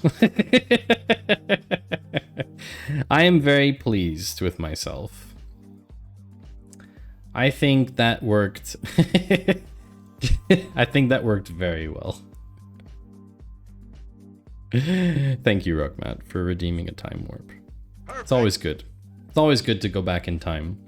So anyway, let's get back to this chat. Quite adorable. Thank you, Royleasy. No 20s for you, though, unfortunately. So Google is introducing AI stuff for Workspace. So if you have Google Workspace, which, by the way, you can get Workspace individual. It's not super expensive. It's like $5 a month or something. After the last horrendous update Google did to Workspace, I am very nervous about Duet AI. Yes, Fractal, we are all very nervous about this. I agree. We are all very nervous about this. Definitely. Panda, were you trying to launch missiles? I saw what you did in chat. I saw what you did. I really enjoyed the roast of Workspace Suite that Verge did recently. Ah, yes. Verge has great articles. Duet AI covers a range of generative AI tools for Google's productivity apps, as we detailed earlier this year. That includes writing assistance in Docs and Gmail, image generation for slides, automatic meeting summaries for Meet. Honestly, that is pretty fire. Let's be honest. And more. But at Google I/O, the only real news is that writing assistance is also coming to Gmail on mobile, where it will be branded as Help Me Write, which is an upgrade to Smart Compose. So Smart Compose today, if you write an email, it auto-suggests words or sentences for you. But this is apparently going a lot further. To actually get access to these new tools, you'll need to sign up to Workspace Labs and join a waitlist, which looks like this. These features look cool. Sign up here. Shame on you, Google. Shame on you. Google Clippy, which is basically Glippy. Yeah, they don't have a fun mascot like Microsoft does. I'll believe the Meet summaries when I see it. Yeah, I haven't seen them in action yet, so I can't really judge yet. I don't know how to join it, but yes.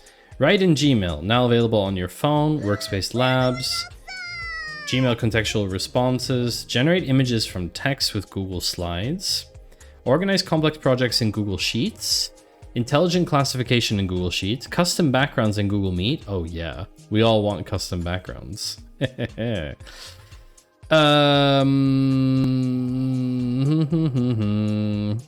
Oh, Dev Panda. Whatever that was, it got blocked, and I'm pretty sure I know what it was.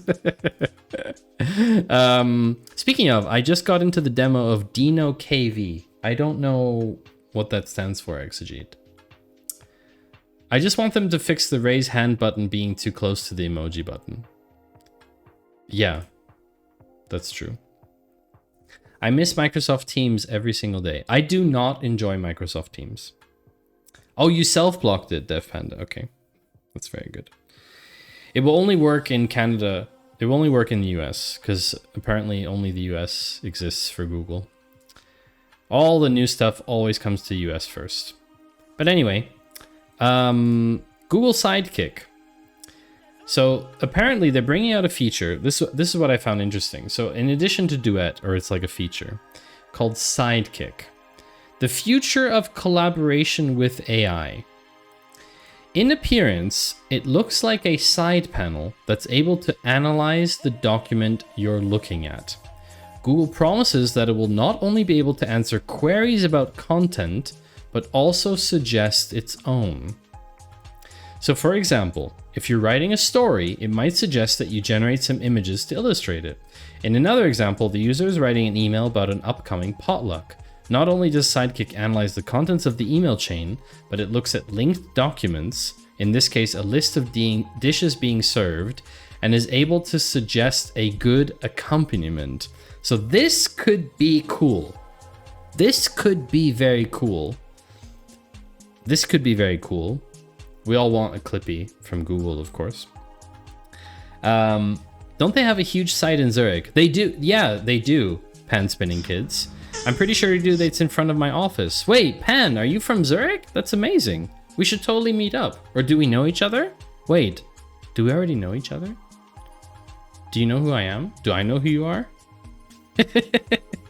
Soon you won't need a brain. That's what it comes down to.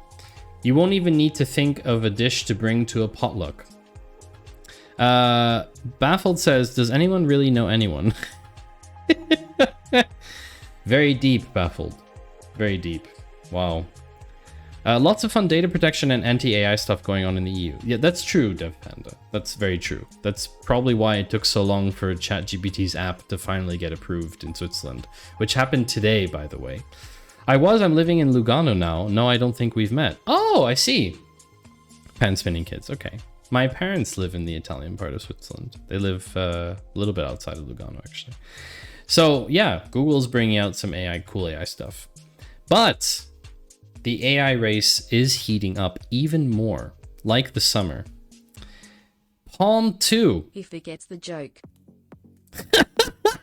I have not forgotten, Alan. I have not forgotten, because the first part of that joke, Alan, was, and I remember very clearly, did you hear about the guy that had to wait 3 weeks for a punchline? Oh, Alan. Absolutely hilarious. And great, great joke. Great joke. Fantastic. Amazing. Releasy remembered as well. Hi, Alan, by the way. Same, slightly north of Lugano, but you still come to Zurich monthly. Oh, that's great. Hey, Pan, if you ever want to meet up, I'm totally open to that. You can always join the Discord and we can chat about it. It would be fun to meet people in person. If you ever want to meet me in person, you can also go to my website, okay? And you can see I have a speaking page, okay? Or an events page, I should say. I have this page here. You go down to speaking, you can go to this page, and you can see where I'm going to be when. Sometimes I'm speaking, sometimes I'm just attending. But yeah, if you are curious about where I'm going to be when, at least in public, then you can go to this page and you can see where I'm going to be. So it is heating up because Palm 2. Do you have to use that weird handwriting? No, it's not a Palm Pilot. It's Palm. It's Palm, as in palm. Palm. I almost wrote palm instead of drop. Try and hit the pool to cool off from all of this heating up AI. Palm 2 can code, translate, and reason in ways that best, I think it's a typo, beat GPT-4. It's horrible branding. Yes, Fractal, I agree with you on that one. Lars, you gonna hit the pool? Oh, just missed the pool. Unfortunate.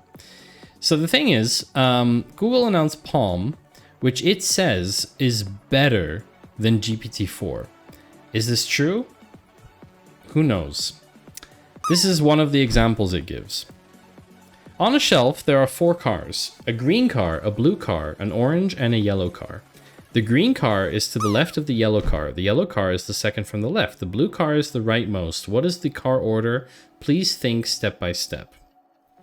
Therefore, the car order is green, yellow, orange, blue. Here is a diagram to help you visualize the order. So this is how it reasons. And they say that this is the reason, haha, of why it's so good and why it's so powerful. So it can do 8th grade math homework. Exactly. We spend millions and millions of dollars. Like, we spend millions and millions of dollars training an AI so it can answer 8th grade math questions. Very cool. Super cool. That is amazing. 2023 is going to be the year that AI absolutely takes off, because right now it can answer 8th grade math questions. To be fair, I have coworkers who cannot do this.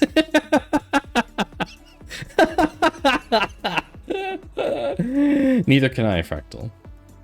Neither could I. So how does it stack up to GPT-4? My favorite example. Ich verstehe nur Bahnhof. I only understand train station. For those of you who speak German, this is a great example, by the way. Can this translation be misunderstood? Yes, this translation can be misunderstood. The German phrase Ich verstehe nur Bahnhof is an idiom that means I don't understand anything.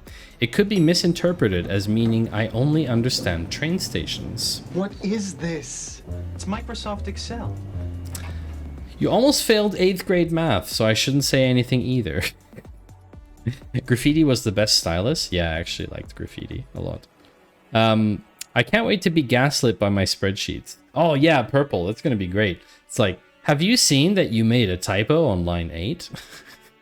You can't try it, but no one can give you what we can only promise. Yeah, exactly. Apparently it can code.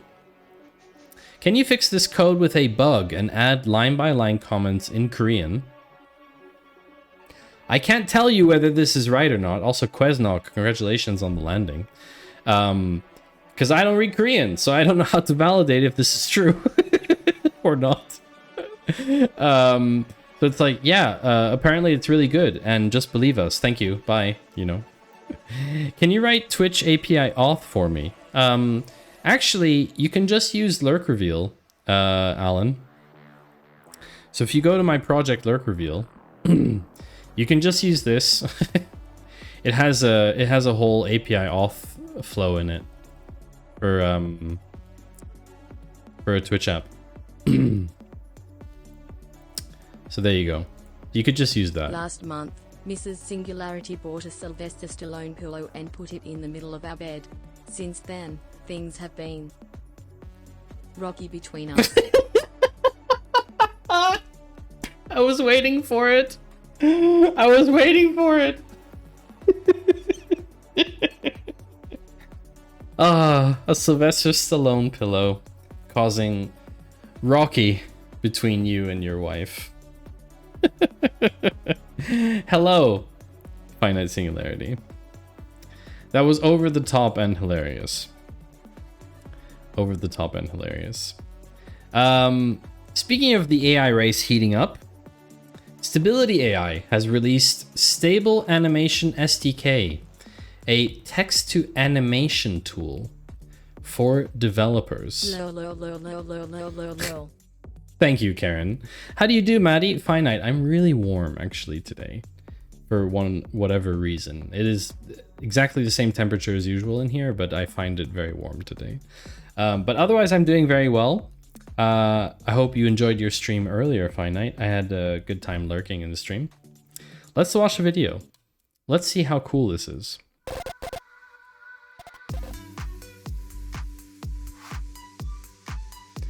Write your ideas, animate your ideas. Text to animation. Stability AI is the one Getty is ready to sue. Yes, exactly.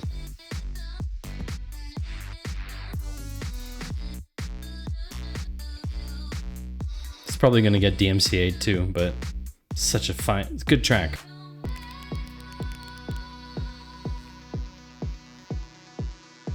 Lots of Python.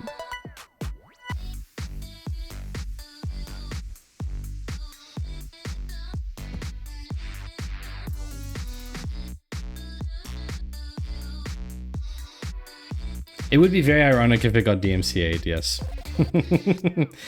Yes, Fractal, I appreciate you not doing that one today. So that's basically what they've introduced. is a stable animation SDK. So on their developer platform, you can actually read a little bit more about this, about how to install it, how to use it, how to train it, and the pricing. Cost per operation. So generating a 1024 by 1024 would cost you $0.0023 per operation. I found it interesting how Sam Altman explained that currently there is a bit of a halt in development on multimodal AI because there's not enough computing power in the world. TJs are in turn being bought out by specialized graphics for machine learning. TJs? What do TJs stand for? So yeah, interesting. I am very curious to try it out, but I don't think I am a sufficient enough developer to do so. So if someone would like to try it out, wink, wink, nudge, nudge, finite, White Panther, then I think it would be a really cool stream to try out. Honestly, I think it would make for great content. But yeah, Stability AI is being sued by Getty Images. Oh, prompt. AI race. Okay. Let's do it. Let's do it then. Quesnock. AI race. Do you want to add anything else to that, or is it just AI race?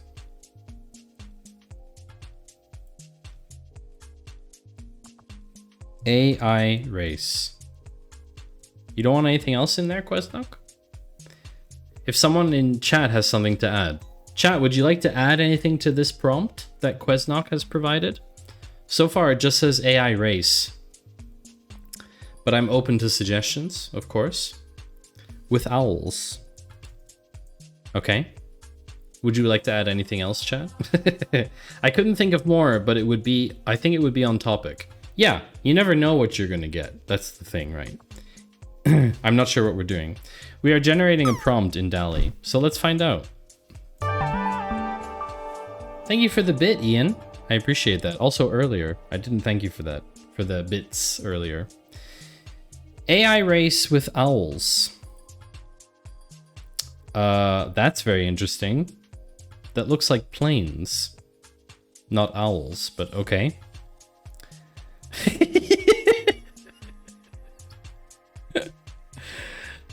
Yeah, I guess those owls are racing. I don't know what they're racing. R of Retise, AIOL Rese. That actually looks like an AI race with owls to me. That actually seems a lot more accurate. This is planes again. I don't understand that. Looks like a golf pin flag on the previous. Yeah, totally. 214. Yeah, that's all. That's a great observation here, Spinning Kids. First place, second place, fourth place. So where's third place in here? That's weird. It's a bit strange. Third didn't make it. Oh, that's sad. That's very sad. Forex, what have you provided for us? An AI race with owls. Wow. Okay, now that's a comparison. Look at that. So this is what DALL-E was able to do. And this is what Bing did. I mean, this is pretty awesome. I'm not gonna lie. That's pretty cool. Wow. Yeah, I'm super impressed by this. This is really cool. Bring uses DALL-E as well in the background? Really?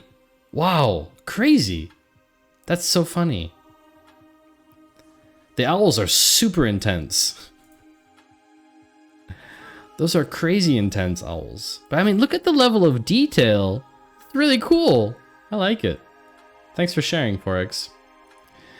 We're gonna take a short break again. Unless we're gonna power through the ads. Should we power through the ads, chat? I don't know. I don't feel like taking a break again, but I do need more water. So I guess it would be a good thing to take a break, no? By the way, I don't use channel points somehow. You don't lose channel points. Sometimes it doesn't update, Quesnok. But I also have to accept this one, which is they stay pending. Some of the requests for channel points, they stay pending, and I have to accept them. Like sometimes I'm not able to do this, so I would refund you. And so they stay pending. They don't get debited yet. Anyway, we're gonna take a short break, and we'll see each other in just a few minutes, and I'm gonna introduce you to a really cool project called GPT for All, which some of you maybe have heard of before. So get some water, go outside, watch an owl, whatever you want to do. Just take a short break and we'll be right back.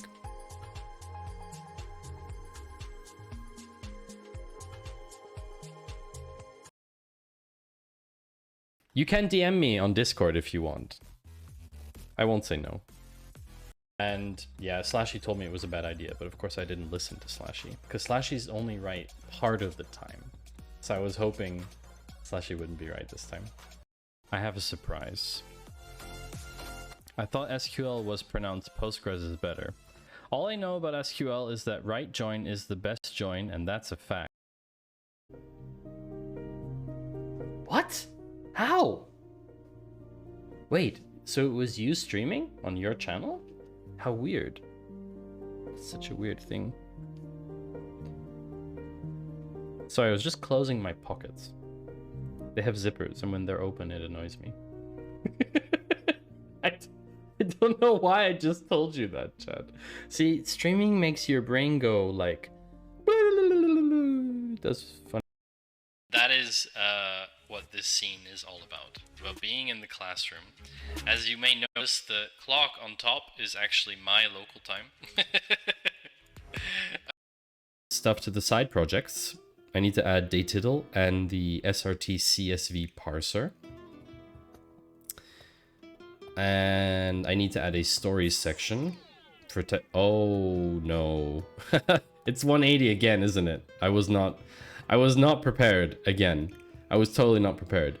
I mean, really not. Look at this absurdity. Like, my teeth are like over my mouth. That's horrible. A sound that will only play on track 6. I'm very sorry for your ears, because actually it might be very loud. I've got balls of steel.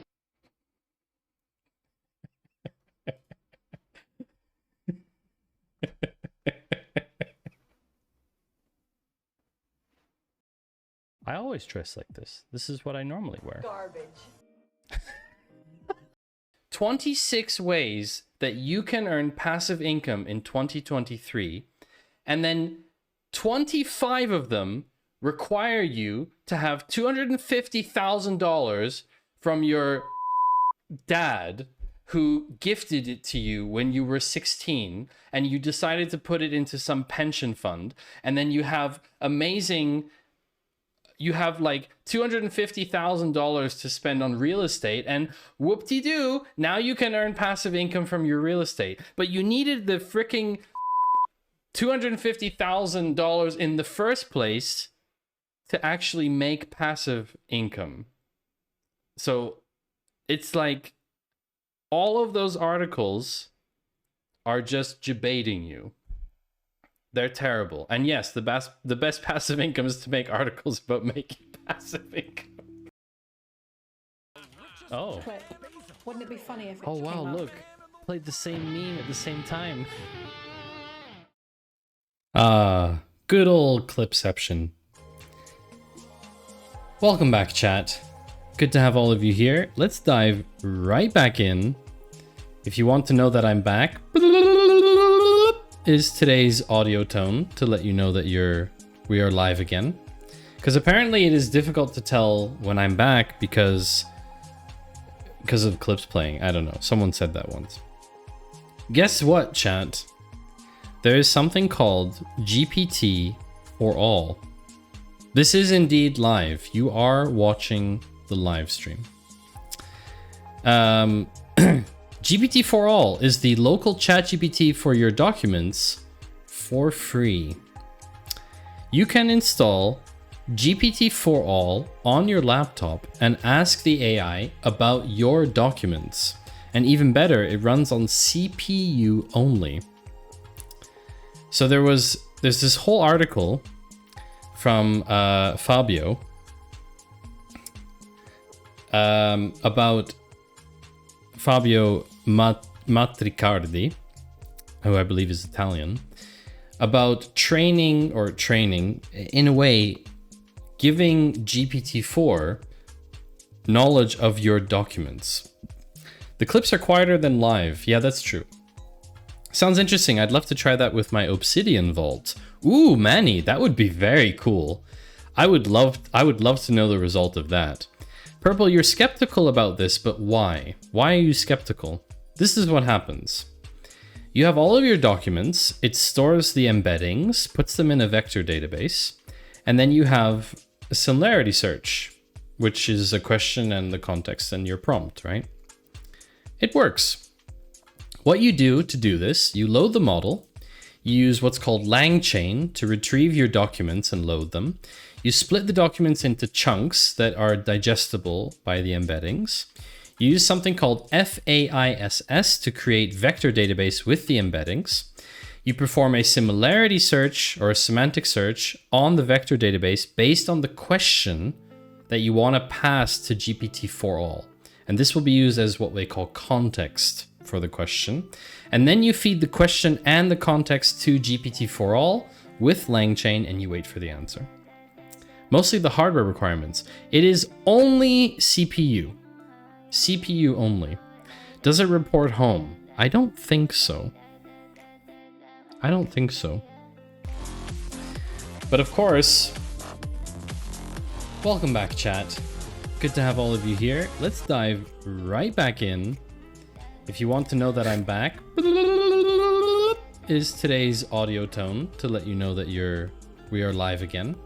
Because apparently it is difficult to tell when I'm back because of clips playing. I don't know. Someone said that once. But if you clip it and it plays again, then people will be confused. Why would you do that? Why would you do that? So we're not going to code this now. But yeah, apparently it's pretty straightforward to do. Apparently. So it will be in the Patreon recap and you can try it out if you like. Aha, I see. So the point is to confuse my audience. I see. But you also gave a unique audio tone.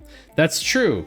I try to make the audio tone different every single time so that you know whether it's a recording or whether you're watching the live stream. That is an important distinction. See, because Quesnock asked if they were watching the live stream. So next time there needs to be a new audio tone. Yes, probably. Every time I come back from break, there needs to be a new audio tone. Can't do it. Yeah, ban, exactly. We'll do it live. Ban. We'll do it live. Fuck it. What's it supposed to give Do it you? live. New I'll answers or write point it you and to we'll your do it own live. notes? Well, if we scroll all the way down,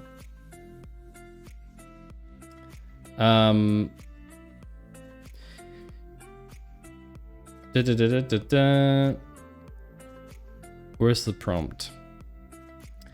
Question: what is PLC and what is the difference with a PC? So it's basically a question about a programmable logic controller, which I don't really understand. Maybe he has a lot of documents about this on his computer. But yeah, basically you can ask it stuff about your documents in particular. You need to say the current date and time every time you come back. Oh, baffled. Is that like... It's like I'm being held by a kidnapper or something. You know? Like, today is, you know, holding up a newspaper. Like... lots of bug fixing and stuff. Anyway, the newspaper thing, exactly. Speaking of language models, Hippocratic is building a large language model for healthcare. I thought this was particularly interesting because I work in this field now. Basically, the company I work for is a digital platform for health. in Switzerland. And so everything that revolves around digital health and healthcare is kind of interesting for us. And this is interesting because this company, Hippocratic, has been around for 10 years. Need to get some sleep. Thanks for the edutainment. Have a good stream. Thank you, Quesnog. I hope you enjoyed the stream. And we'll hopefully see you very soon. I will definitely try and catch your stream the next couple of days.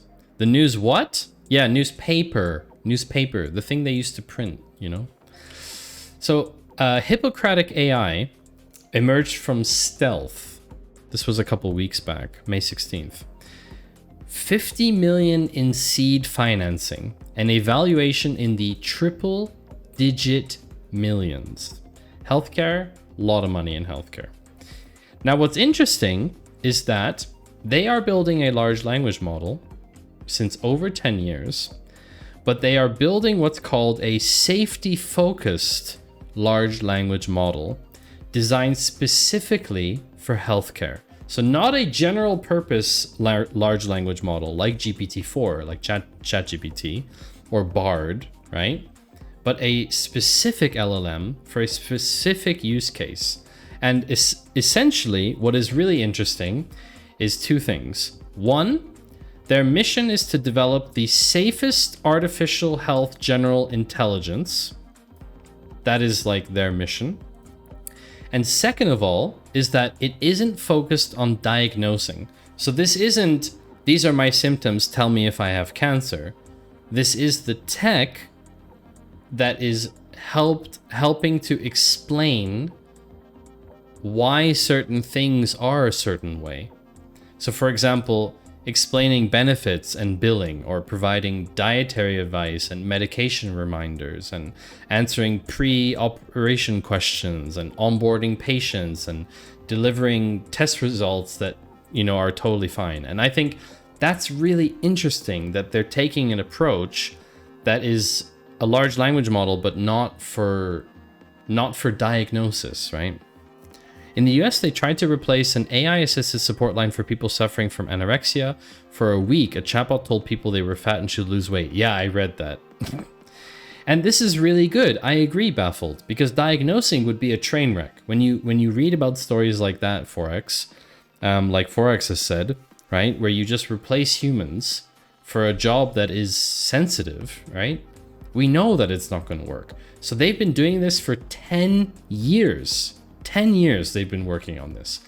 They've been working on this together with medical professionals from all different walks of areas and everything. And unsurprisingly, they're doing really well. The language model scores really well. And you can actually see this in this table. It actually scores really well on these different certifications. And I'm very excited about this kind of technology because there is a huge amount of there's a huge need for assistive technology in things like reminding people to take their meds, right? And if there's cool ways for us to figure out technology to help with that process, like, again, it's not diagnosis, it's not telling people they have a condition or something, but helping people cope with conditions, or answering questions that are like, you know, pre-operation type questions like, oh, I'm having my operation this and this and this date for this and this and this procedure. Can I eat up until, you know, 14 hours beforehand? And it would just give you like information, right? And it's really interesting. They're basically keeping mum about partners, customers, the model, what data it was trained on. It's really interesting. Like, they're keeping really quiet, and I think it's because it's really powerful. That's what my belief is. This would also be great for people to understand their care options and answer questions. Yeah, exactly. It's like talking to a doctor about options, but that doctor is like the mass knowledge of millions of doctors, right? Who understands all of the options available and all of the downsides and all of the upsides, and not just particular what's in that doctor's head, but also particular to your situation. I think it's just super exciting. So basically, what are they investing 50 million? They're being stealthy because it's either really good or really bad. Exactly, Manny. Exactly. And I'm hoping it's the really good. 50 million seed will be put towards investing in talent, compute data, and partnerships. Of course, they haven't really said who they're partnering with. But yeah, it's interesting. They do have competitors as well. But it's an interesting field, and it has a severe impact for us in society, right? What also has a huge impact is this CAPTCHA. Please click each image containing a Yoko. So I don't know if you've used Discord recently. But apparently Discord was showing CAPTCHAs to users for objects that don't exist. Only this information must be used in a local machine learning model because super sensitive personal data. Yeah, exactly. Absolutely. I don't see a Yoko here. Exactly. This CAPTCHA is too difficult unless we're expected to assume Yoko is hiding behind the yo-yos. What's a Yoko? Well, okay, it would be a reference to Yoko Ono, but yeah, it basically things that don't exist. So the thing is, I love this comment. I've failed 8 times now, and I'm starting to wonder if I'm even human. It's run by a company called HCAPTCHA, and HCAPTCHA uses basically generative technology in the background to generate CAPTCHAs. And essentially, it was a very small test that they did, but it was seen by like enough people to generate, you know, a news article about it. So yeah. 2 months ago, there was a case with there was a case on Reddit as well that came up. It was also Discord, asking it to distinguish AI-generated soccer players amidst a group of pictures of people playing hockey and golf. So it is very interesting. Like, there's some weird stuff. Yoko is similar to Kofefe. Ah, really? Very interesting. So basically, it's like machine learning systems, but obviously there's no checks and balances to make sure that those things actually exist, right? I mean, look at this CAPTCHA. Please click each image containing a robot. Like, is this a robot? I mean, what is this? I don't understand. AI generated sports. Don't they use those things to train AI? So now it's like generating its own training data. Yeah, it's weird. It's a weird thing. I don't understand how that technology works.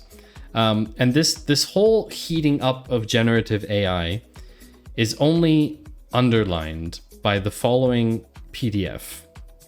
Now, I will upload this PDF to my Patreon as a file because I don't have a link to it. Because the article that I got it from, I couldn't find it again. But just to tell you of how crazy this has become, okay?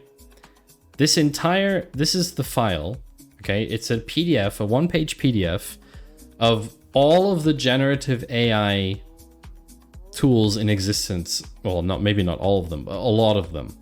And it's basically divided into sections for text applications, image applications, video, audio, coding, pure data, bots, and other, which I think is funny because there's like drug stuff in there, which is like whatever, language learning, miscellaneous, like Blade Runner AI, bladerunner.ai. Browser plugin highlights AI generated text directly on the page. That's pretty cool. So it can detect AI generated text. That's very interesting. What stands in a field and no zoo? A cow with no lips. Are you saying the M sound is made by a cow? A cow's lips?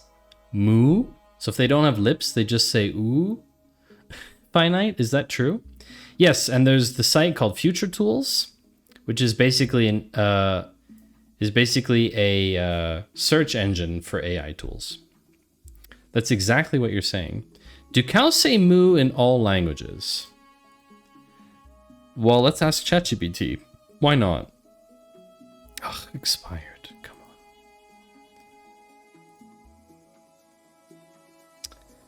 on.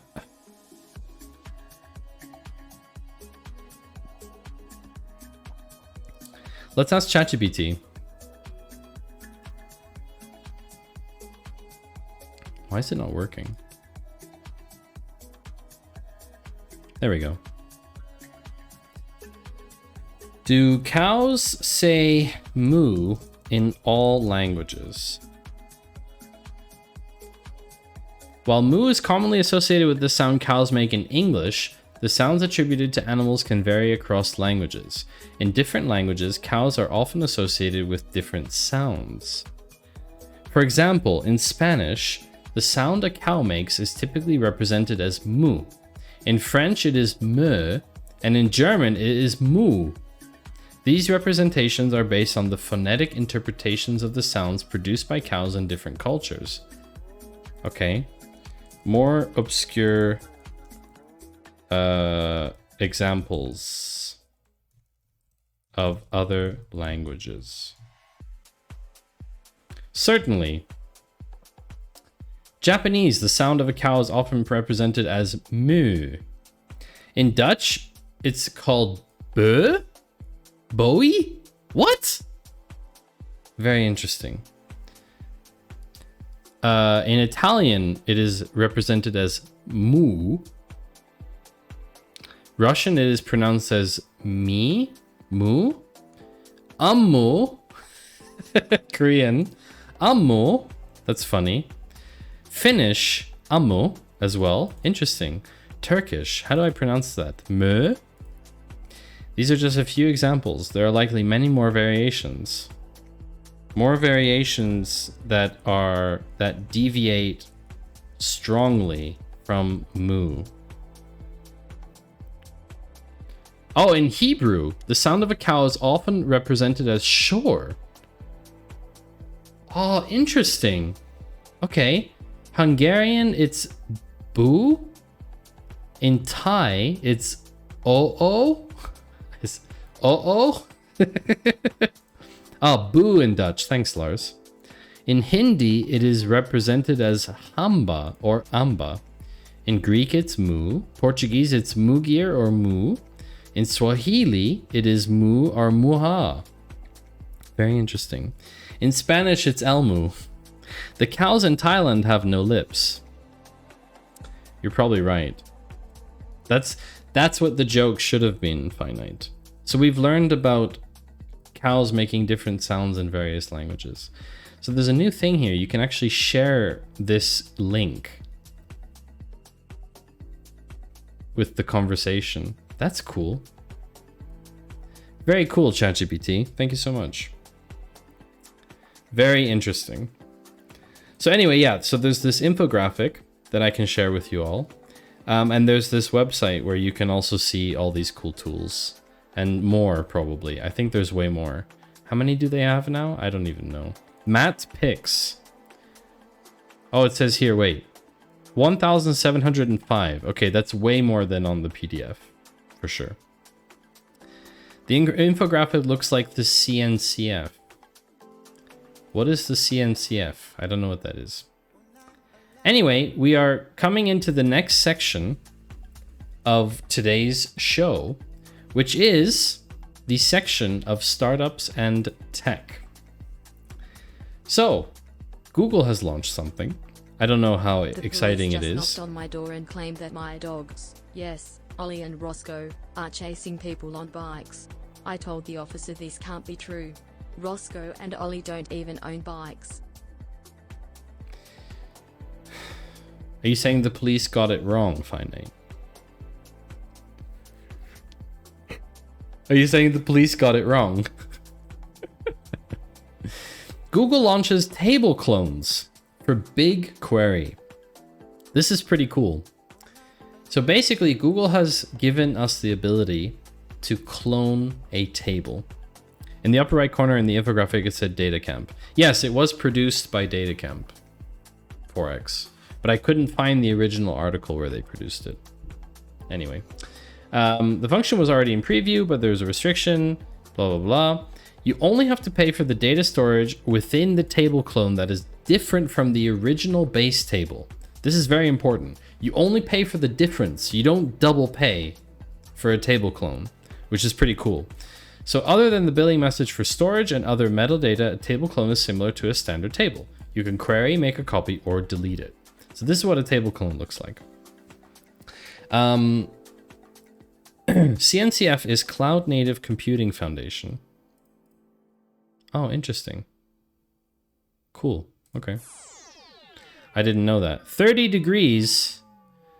Oh.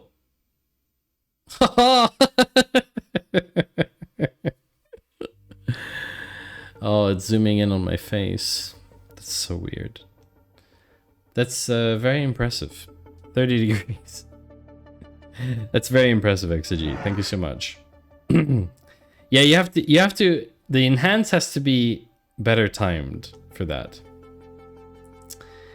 So you could basically make a copy of a previous table and continue working on that clone. 20 D20s. Did you get 20? Oh, you did on one of them at least. Not bad. Will you address Microsoft's Fabric? So 4x, we are not going to talk about Microsoft's Fabric today, but there's a good reason. You can probably figure out what the reason is.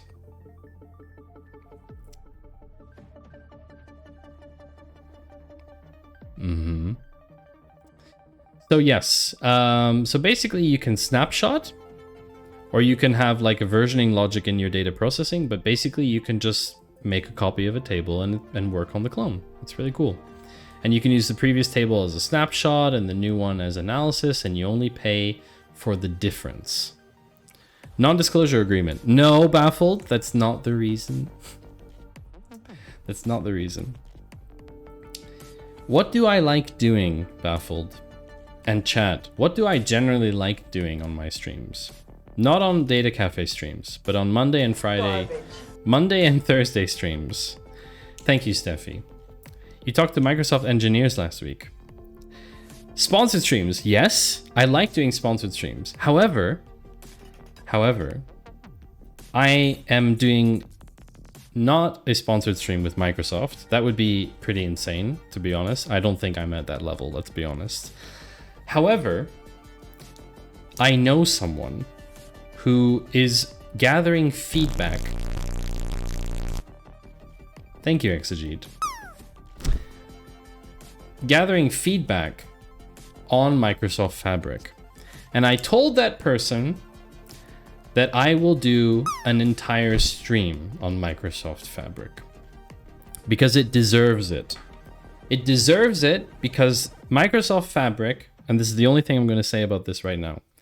Microsoft Fabric did one thing that I highly, highly respect from Microsoft taking that decision, and that is the decision to make everything in SQL. And not try and invent some new language that they're going to 10x all the developers with and tell everyone that it's going to be amazing. They have said that they are going to continue using the language that is the most used database language today, which is SQL, and I really, really respect that decision. I really respect it because it takes serious nuts to say we're not going to try and invent some new language. Honestly, say what you want about Microsoft, but this was very well thought through. Very well thought through. I don't know what dialect, Dev Panda, but that's something we're going to figure out. So yes, next week, probably. I don't know if it will be... Will it be next... Yeah, probably next Thursday, actually. So probably next Thursday's stream. It won't... I don't think it's T-SQL. No, I don't think so. I think it's a derivative of the standard SQL dialect. I don't think it's a MS SQL. Probably next Thursday we will be doing that. Monday we're doing something completely different. It might be like Snowflake. Yeah, maybe. But I really respect that. What I also respect... Monty Python Monday? No, Dev Panda. Monday we have actually something very different planned. Also SQL related, actually. I really respect Apple right now. And that's not because I have a Mac. And that's not because I'm like a fanboy or something like that. I am I'm just so impressed with Apple's commitment to accessibility right now. Apple has always been about accessibility, but recently, Apple has really just been pushing when it comes to accessibility.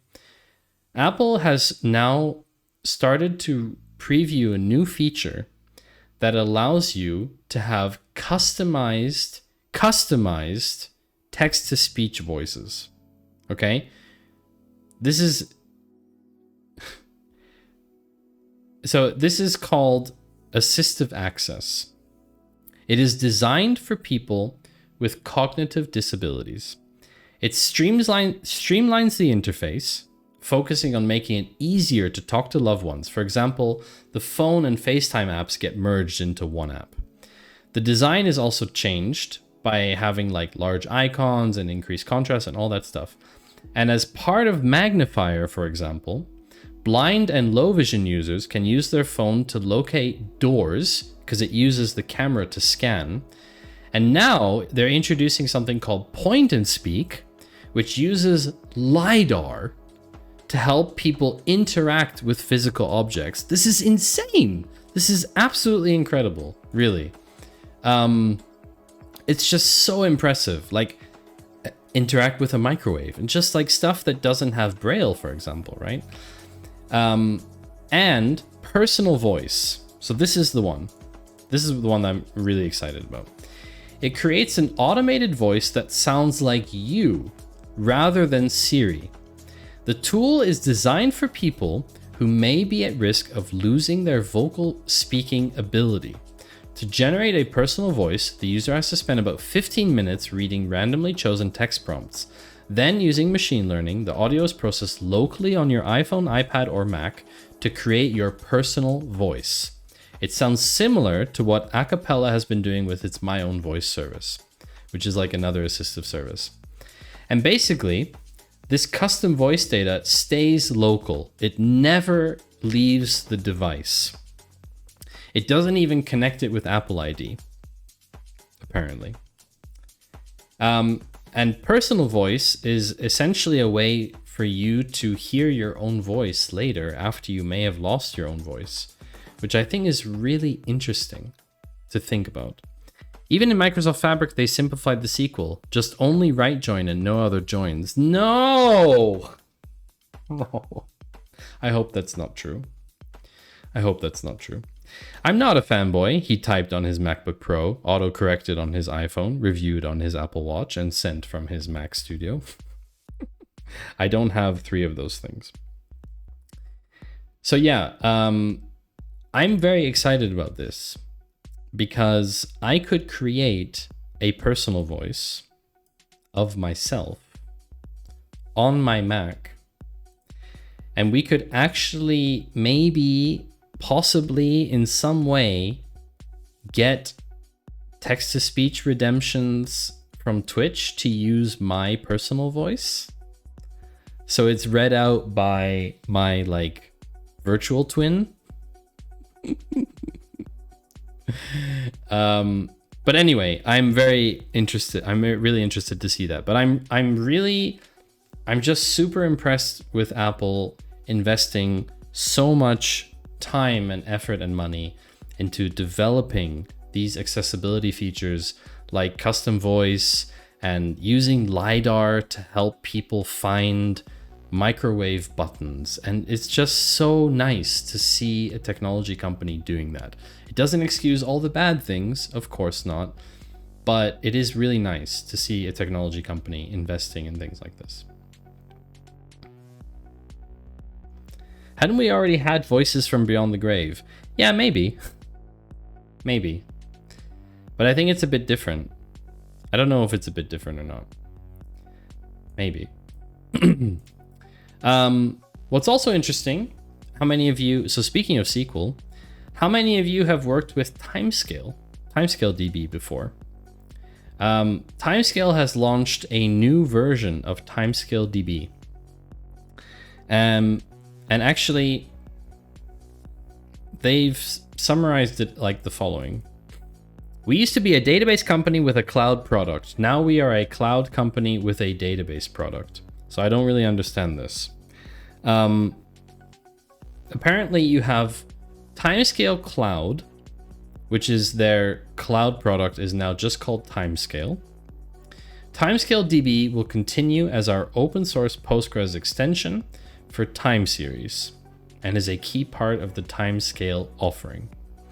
And they will apparently also work on other Postgres extensions. To match our change in identity, we are also evolving our brand with a new logo. This was the old one, and this is the new one. This was a panther from the front, and this is a panther from the side. I think White Panther would approve. This is just the beginning. So there's all this information about reinventing a database in the cloud, but ultimately, I've never used Timescale, and I'm kind of curious. Has anyone here ever used Timescale? Maybe we should do a stream about Timescale. I mean, I worked with Postgres a lot, so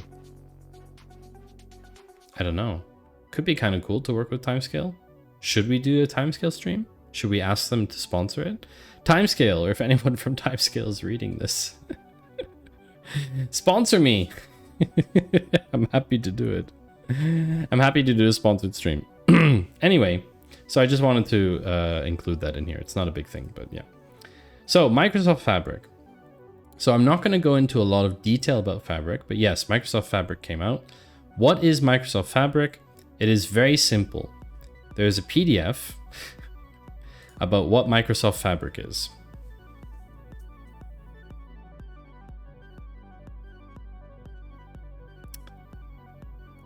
Yeah, it is a lot, which is exactly why we need an entire stream at least to cover what Microsoft Fabric is, because it's just did chat break again? I feel like Twitch chat broke. Hello? Y'all okay?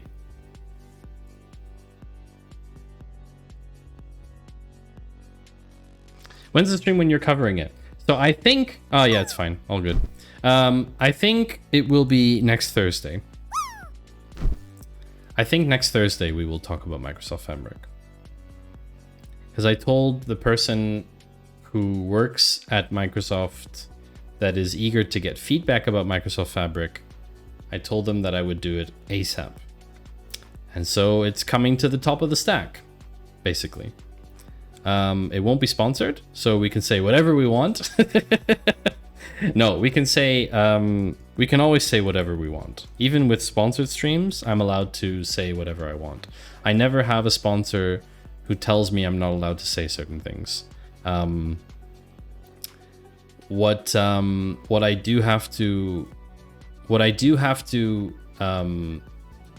be aware of is I can't, in a sponsored stream, I can't talk about competitors in a good light. Let's put it that way. Interesting fact, it's a lot, and when you reboot it in practice, it can take up to 2.5 hours to reboot the whole thing. Oh my gosh. Okay, not rebooting Microsoft Fabric on stream. That's good to know. But basically it is, yeah, it's a huge powerhouse of lots of different things. And it is going to change the way that we work. Absolutely. So I'm quite excited about it. next generation analytics platform from Microsoft. So yeah. Speaking of Microsoft, who of you has RGB in your Windows computer? Because guess what? Finally, after I don't know how long this has been a problem for, Windows 11 is going to be gaining native RGB controls, so you don't need to have Armory Crate, Synapse, IQ, all of these Razer, like all of these different RGB software. You're going to have one system to rule them all natively. Yes, F WinRAR. Not only WinRAR, Microsoft is coming for the third parties, just like Twitch is also coming for the third parties. Microsoft is coming for the third parties as well. By introducing native RGB controls, they will basically kill all of the third-party systems. But let's be fair, I think the RGB controls until now haven't been particularly good on PC. And there's no RGB control on Mac anyway, so I don't think Mac users even want RGB, to be honest with you.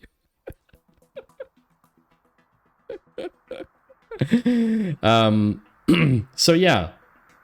Dynamic lighting. Windows users will be able to effortlessly set up and customize their devices with RGB lights directly from Windows settings. I'll believe it when I see it, is I think the famous thing to say. And last but not least, is that supposed to be in there? No, that was we already talked about that. So that's actually the last item of startups and tech news. Which means, chat, I don't even know who RGB is. Thank you, Baffled. Which means, chat, we have reached the last section of today's stream, where we have 3 items for you. Item number 1. Garbage.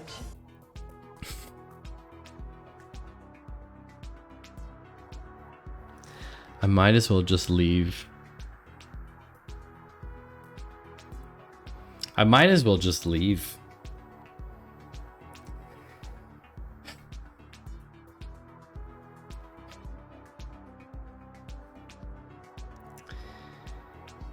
Item number 1 is, as usual, the Swiss news section.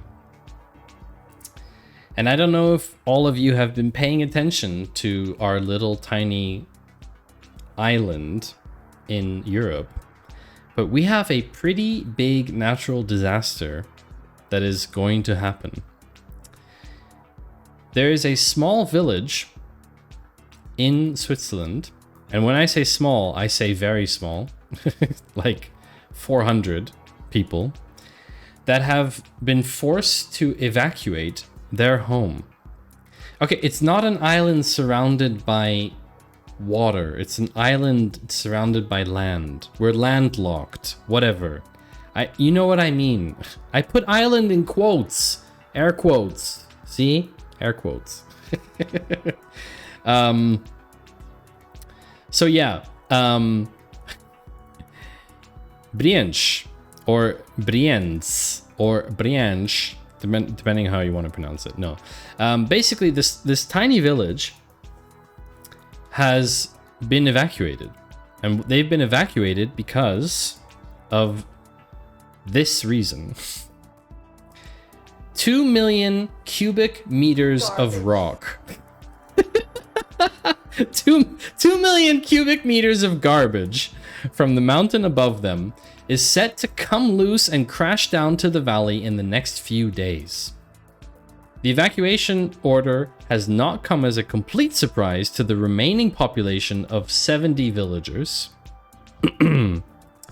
So yes, it's a very small village.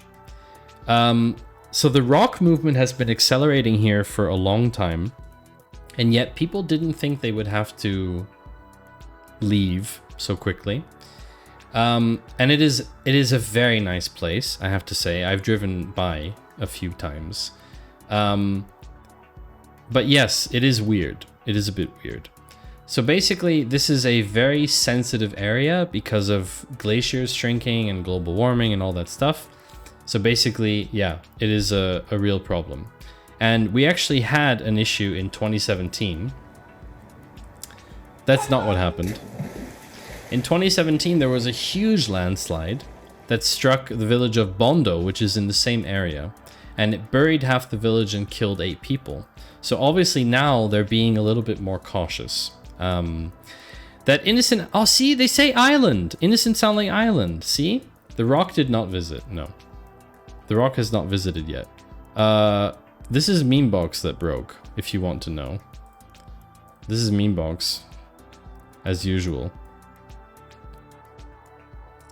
Uh-oh. An error occurred. Please check the dashboard.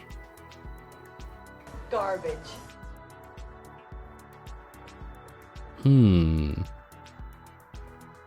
Why? Did it trigger? I don't know. Syntax error. How weird. Garbage software? Maybe. You want to see if it repeats? You want to see if it repeats. Thanks for sending good vibes, Exegete. Appreciate it. So, yeah, it's pretty bad.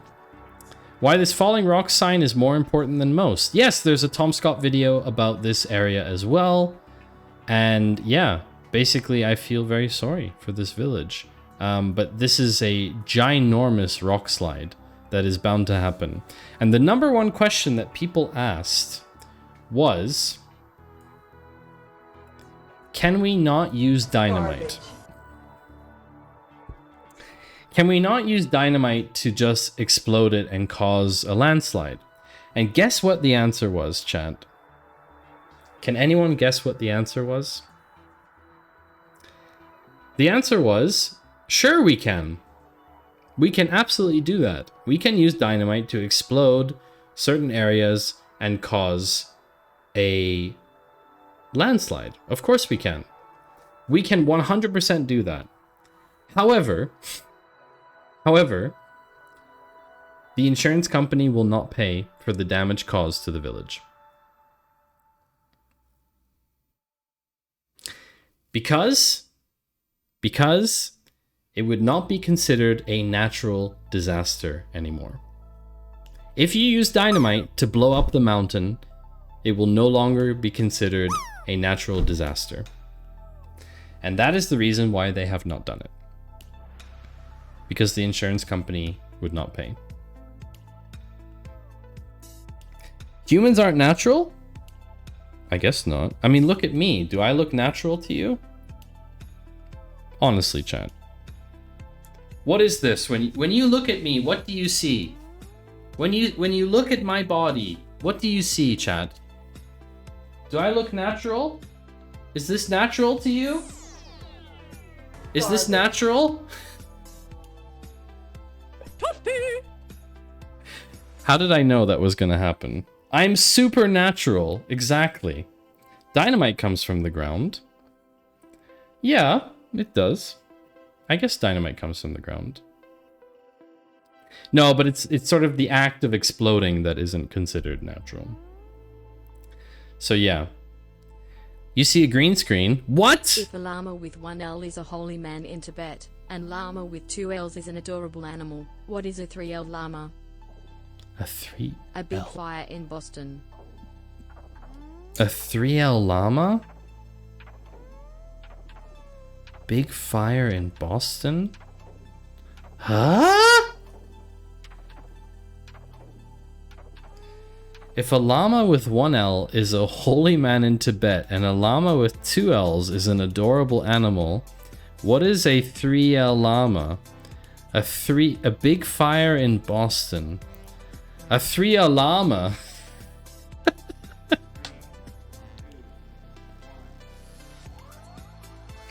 A 3-alarm fire. See, we don't have that term here. But now I get it and it's funny. Congratulations. Congratulations. So our piece of Twitch news this week Does anyone know Soundtrack? Who uses Twitch Soundtrack? Any of you streamers use Twitch Soundtrack? Garbage. Does the only work with yeah, it only works with certain accents. Soundtrack is shutting down July 17th. So 6 weeks from today, you will no longer be able to use Twitch Soundtrack. And honestly, it was never that great. I know some streamers that do use it, but it was never that great, and it never worked on Mac. And yeah, so nothing of value was lost. Thank you, Finite. That's exactly correct. There's a help article about alternative music options, Pretzel. But yeah, you can basically do that. So that is the Twitch article of the week. There's other stuff happening too, like they raise prices of Turbo and blah blah blah. But yeah, anyway, that's the thing of the week. Who can guess what the random pick of the week is going to be about? I can guarantee you that no one is going to guess what this is about. And it's actually super interesting.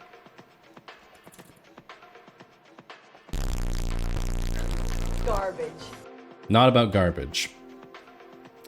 Nope. Nope. Also proof of nuclear fission happening naturally somewhere in Africa millions of years ago. Uranium comes from the ground. Is it going to be about stomach infections on trans-Pacific airliners? No, but it is transport related. It is transport related. It's transport related.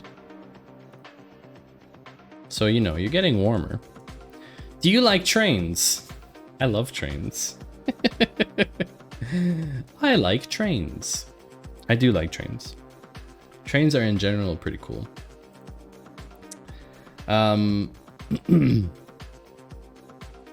Is it about trains? It is not about trains.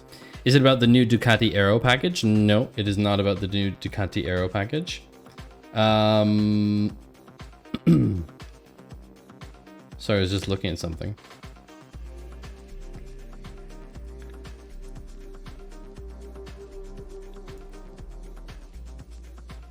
Sorry, I got distracted. It's not about trains. It is about cars. Specifically, a car. A single car. You didn't add one article about Tesla. No, I have not. It is not about Tesla. Little wings on the back of the KTMs are so silly. Yeah, I agree. No, it is about a single car. A very unique car from a very unique brand. Namely, Rolls-Royce. Listen to this title, okay? The $400,000 Rolls-Royce Ghost was so quiet that the occupants testing the car became disoriented by the silence. The company engineers had to actually make the cabin noisier for the passengers to feel normal. That's right. A $400,000 car where they actually had to make it noisier because they made it too quiet. How absurd. Jira ticket, make the car noisier. But how did they do this? This is the really interesting thing. It's been almost 3 years since they revealed their second generation Ghost luxury sedan, touted as one of the quietest combustion engine cars. The British marque went to great lengths to eliminate outside noise and make the cabin of the new Ghost a relaxing and quiet space. This included adding things like 220 pounds of sound deadening materials at various points in the car. Even the double glazed windows were fitted with a clear composite center sheet, while the luxury sedan's tires were lined with acoustic insulation foam. So basically, the most absurd soundproofing you can have in a car. The early prototypes of the luxury sedan were so silent on the inside that they caused discomfort to the occupants. The engineers realized that near total silence inside the cabin was disorienting, as the lack of sound didn't match up with the car's movement.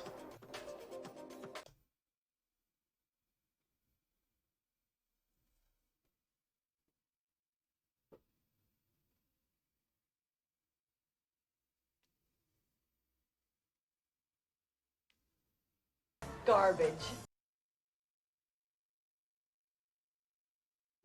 So yeah. Interesting usability information. Exclamation mark tinnitus. I actually had to make sure the stream didn't stop playing. Too quiet. It's too quiet in here, chat. Chat, it's too quiet in here. I need you to make noise, chat. Everybody, make some noise! Oh, the drop of the pool. Garbage.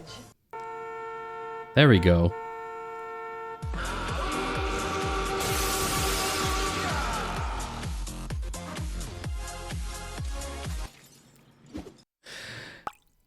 Oh, the drop of the pool is really satisfying.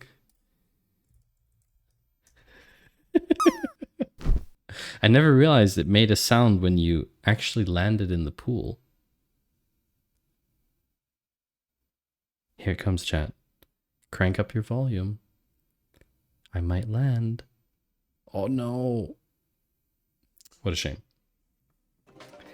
Alright, so basically, during the early phase, the cabin was so silent it felt unnatural and caused the test drivers to become disoriented, bordering on nausea.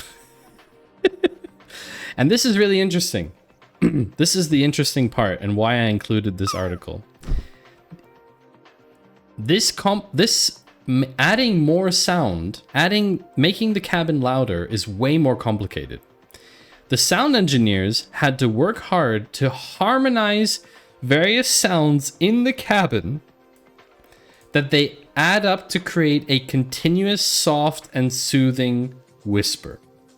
For example, the rear seat frames and other trunk components were designed to vibrate at a specific low frequency. Absolutely incredible. Like, this is I couldn't believe this when I read it. How do you hear an ambulance?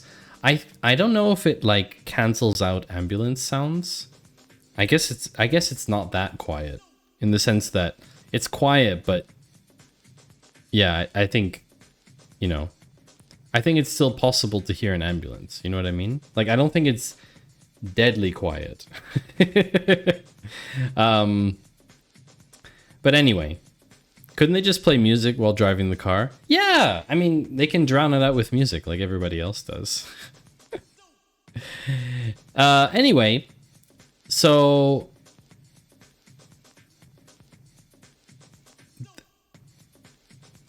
yeah, that's it, chat. we got through everything. Exegene, nice landing. We got through everything. And gives them up for adoption. One of them goes to a family in Egypt and is named Amal. The other goes to a family in Spain. They name him Juan. Years later, Juan sends a picture of himself to his birth mother. Upon receiving the picture, she tells her husband that she wishes she also had a picture of Amal. Her husband responds, "They're twins. If you've seen Juan, you've seen Amal." Thank you, Karen, for that lovely piece of information. If you've seen Juan, you've seen Amal. In this particular case, as they are twins, it is correct. Anyway, so that's it for today, chat. I hope you had a good time. Did you have a good time, chat? Was it good? Did we learn things? How many twins do you think get mixed up by their parents? 50%? A lot of cars have a vibrator on the bulkhead between the engine and the passengers that improves the sound of the engine because the real engine is too quiet. Yes, that's probably true.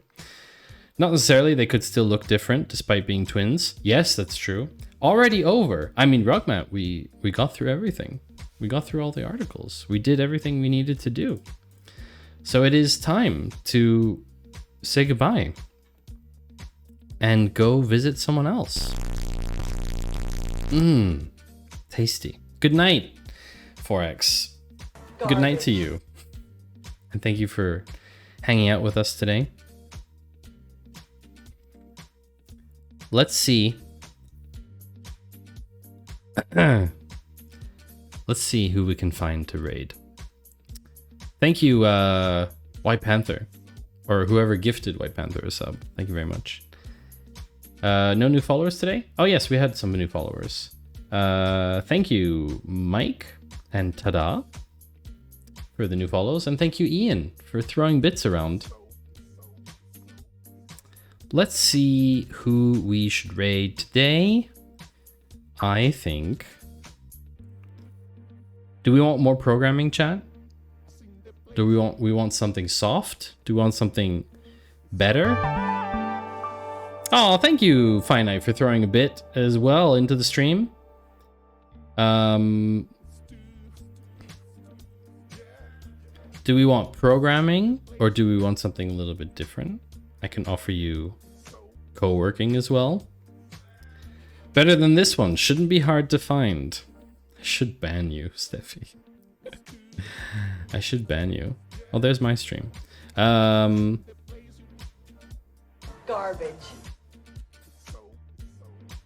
This is a cool track, though. Yeah, Trash and Purple are both on. I just saw I could raid myself. That's true. I wanted to raid down in the category, but I don't see anything. Ah, wait a second. Ooh, I see something. I see something.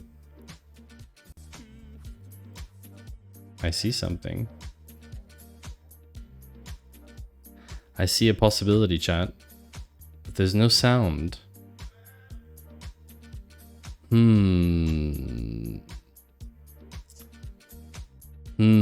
I don't think they are active in chat. That's unfortunate. I will search for a particular tag. Garbage. There's one tag I'm looking for. Yeah, that's what I thought. There's only one. There's only one stream with that tag, and it's mine. Oh, there's only one tag. One stream. It's so sad. It's so sad, but it is true. No, it's very simple. We're gonna raid. We're gonna raid someone from the team. So thank you everyone for sticking around. Please show Trash. Raid settings do not allow you to raid. Oh no! We cannot raid Trash. That's very unfortunate. Maybe Trash has decided to stop raids because she might be going off. Yeah. Let's raid instead. Let's raid. 1 second. Oh, I know who to raid. No, that's cool. We'll raid someone new. We're gonna raid someone new. So this is a co-work stream, but it has great music, chat. Amazing music. So I wish you lots of fun with Erica. Erica's stream is awesome. Really such a vibe. So yeah, enjoy yourselves a lot. And we will see each other on Monday for some fun times. And I wish you all a good weekend, good break to you. Enjoy yourselves, and toodaloo. Bye-bye.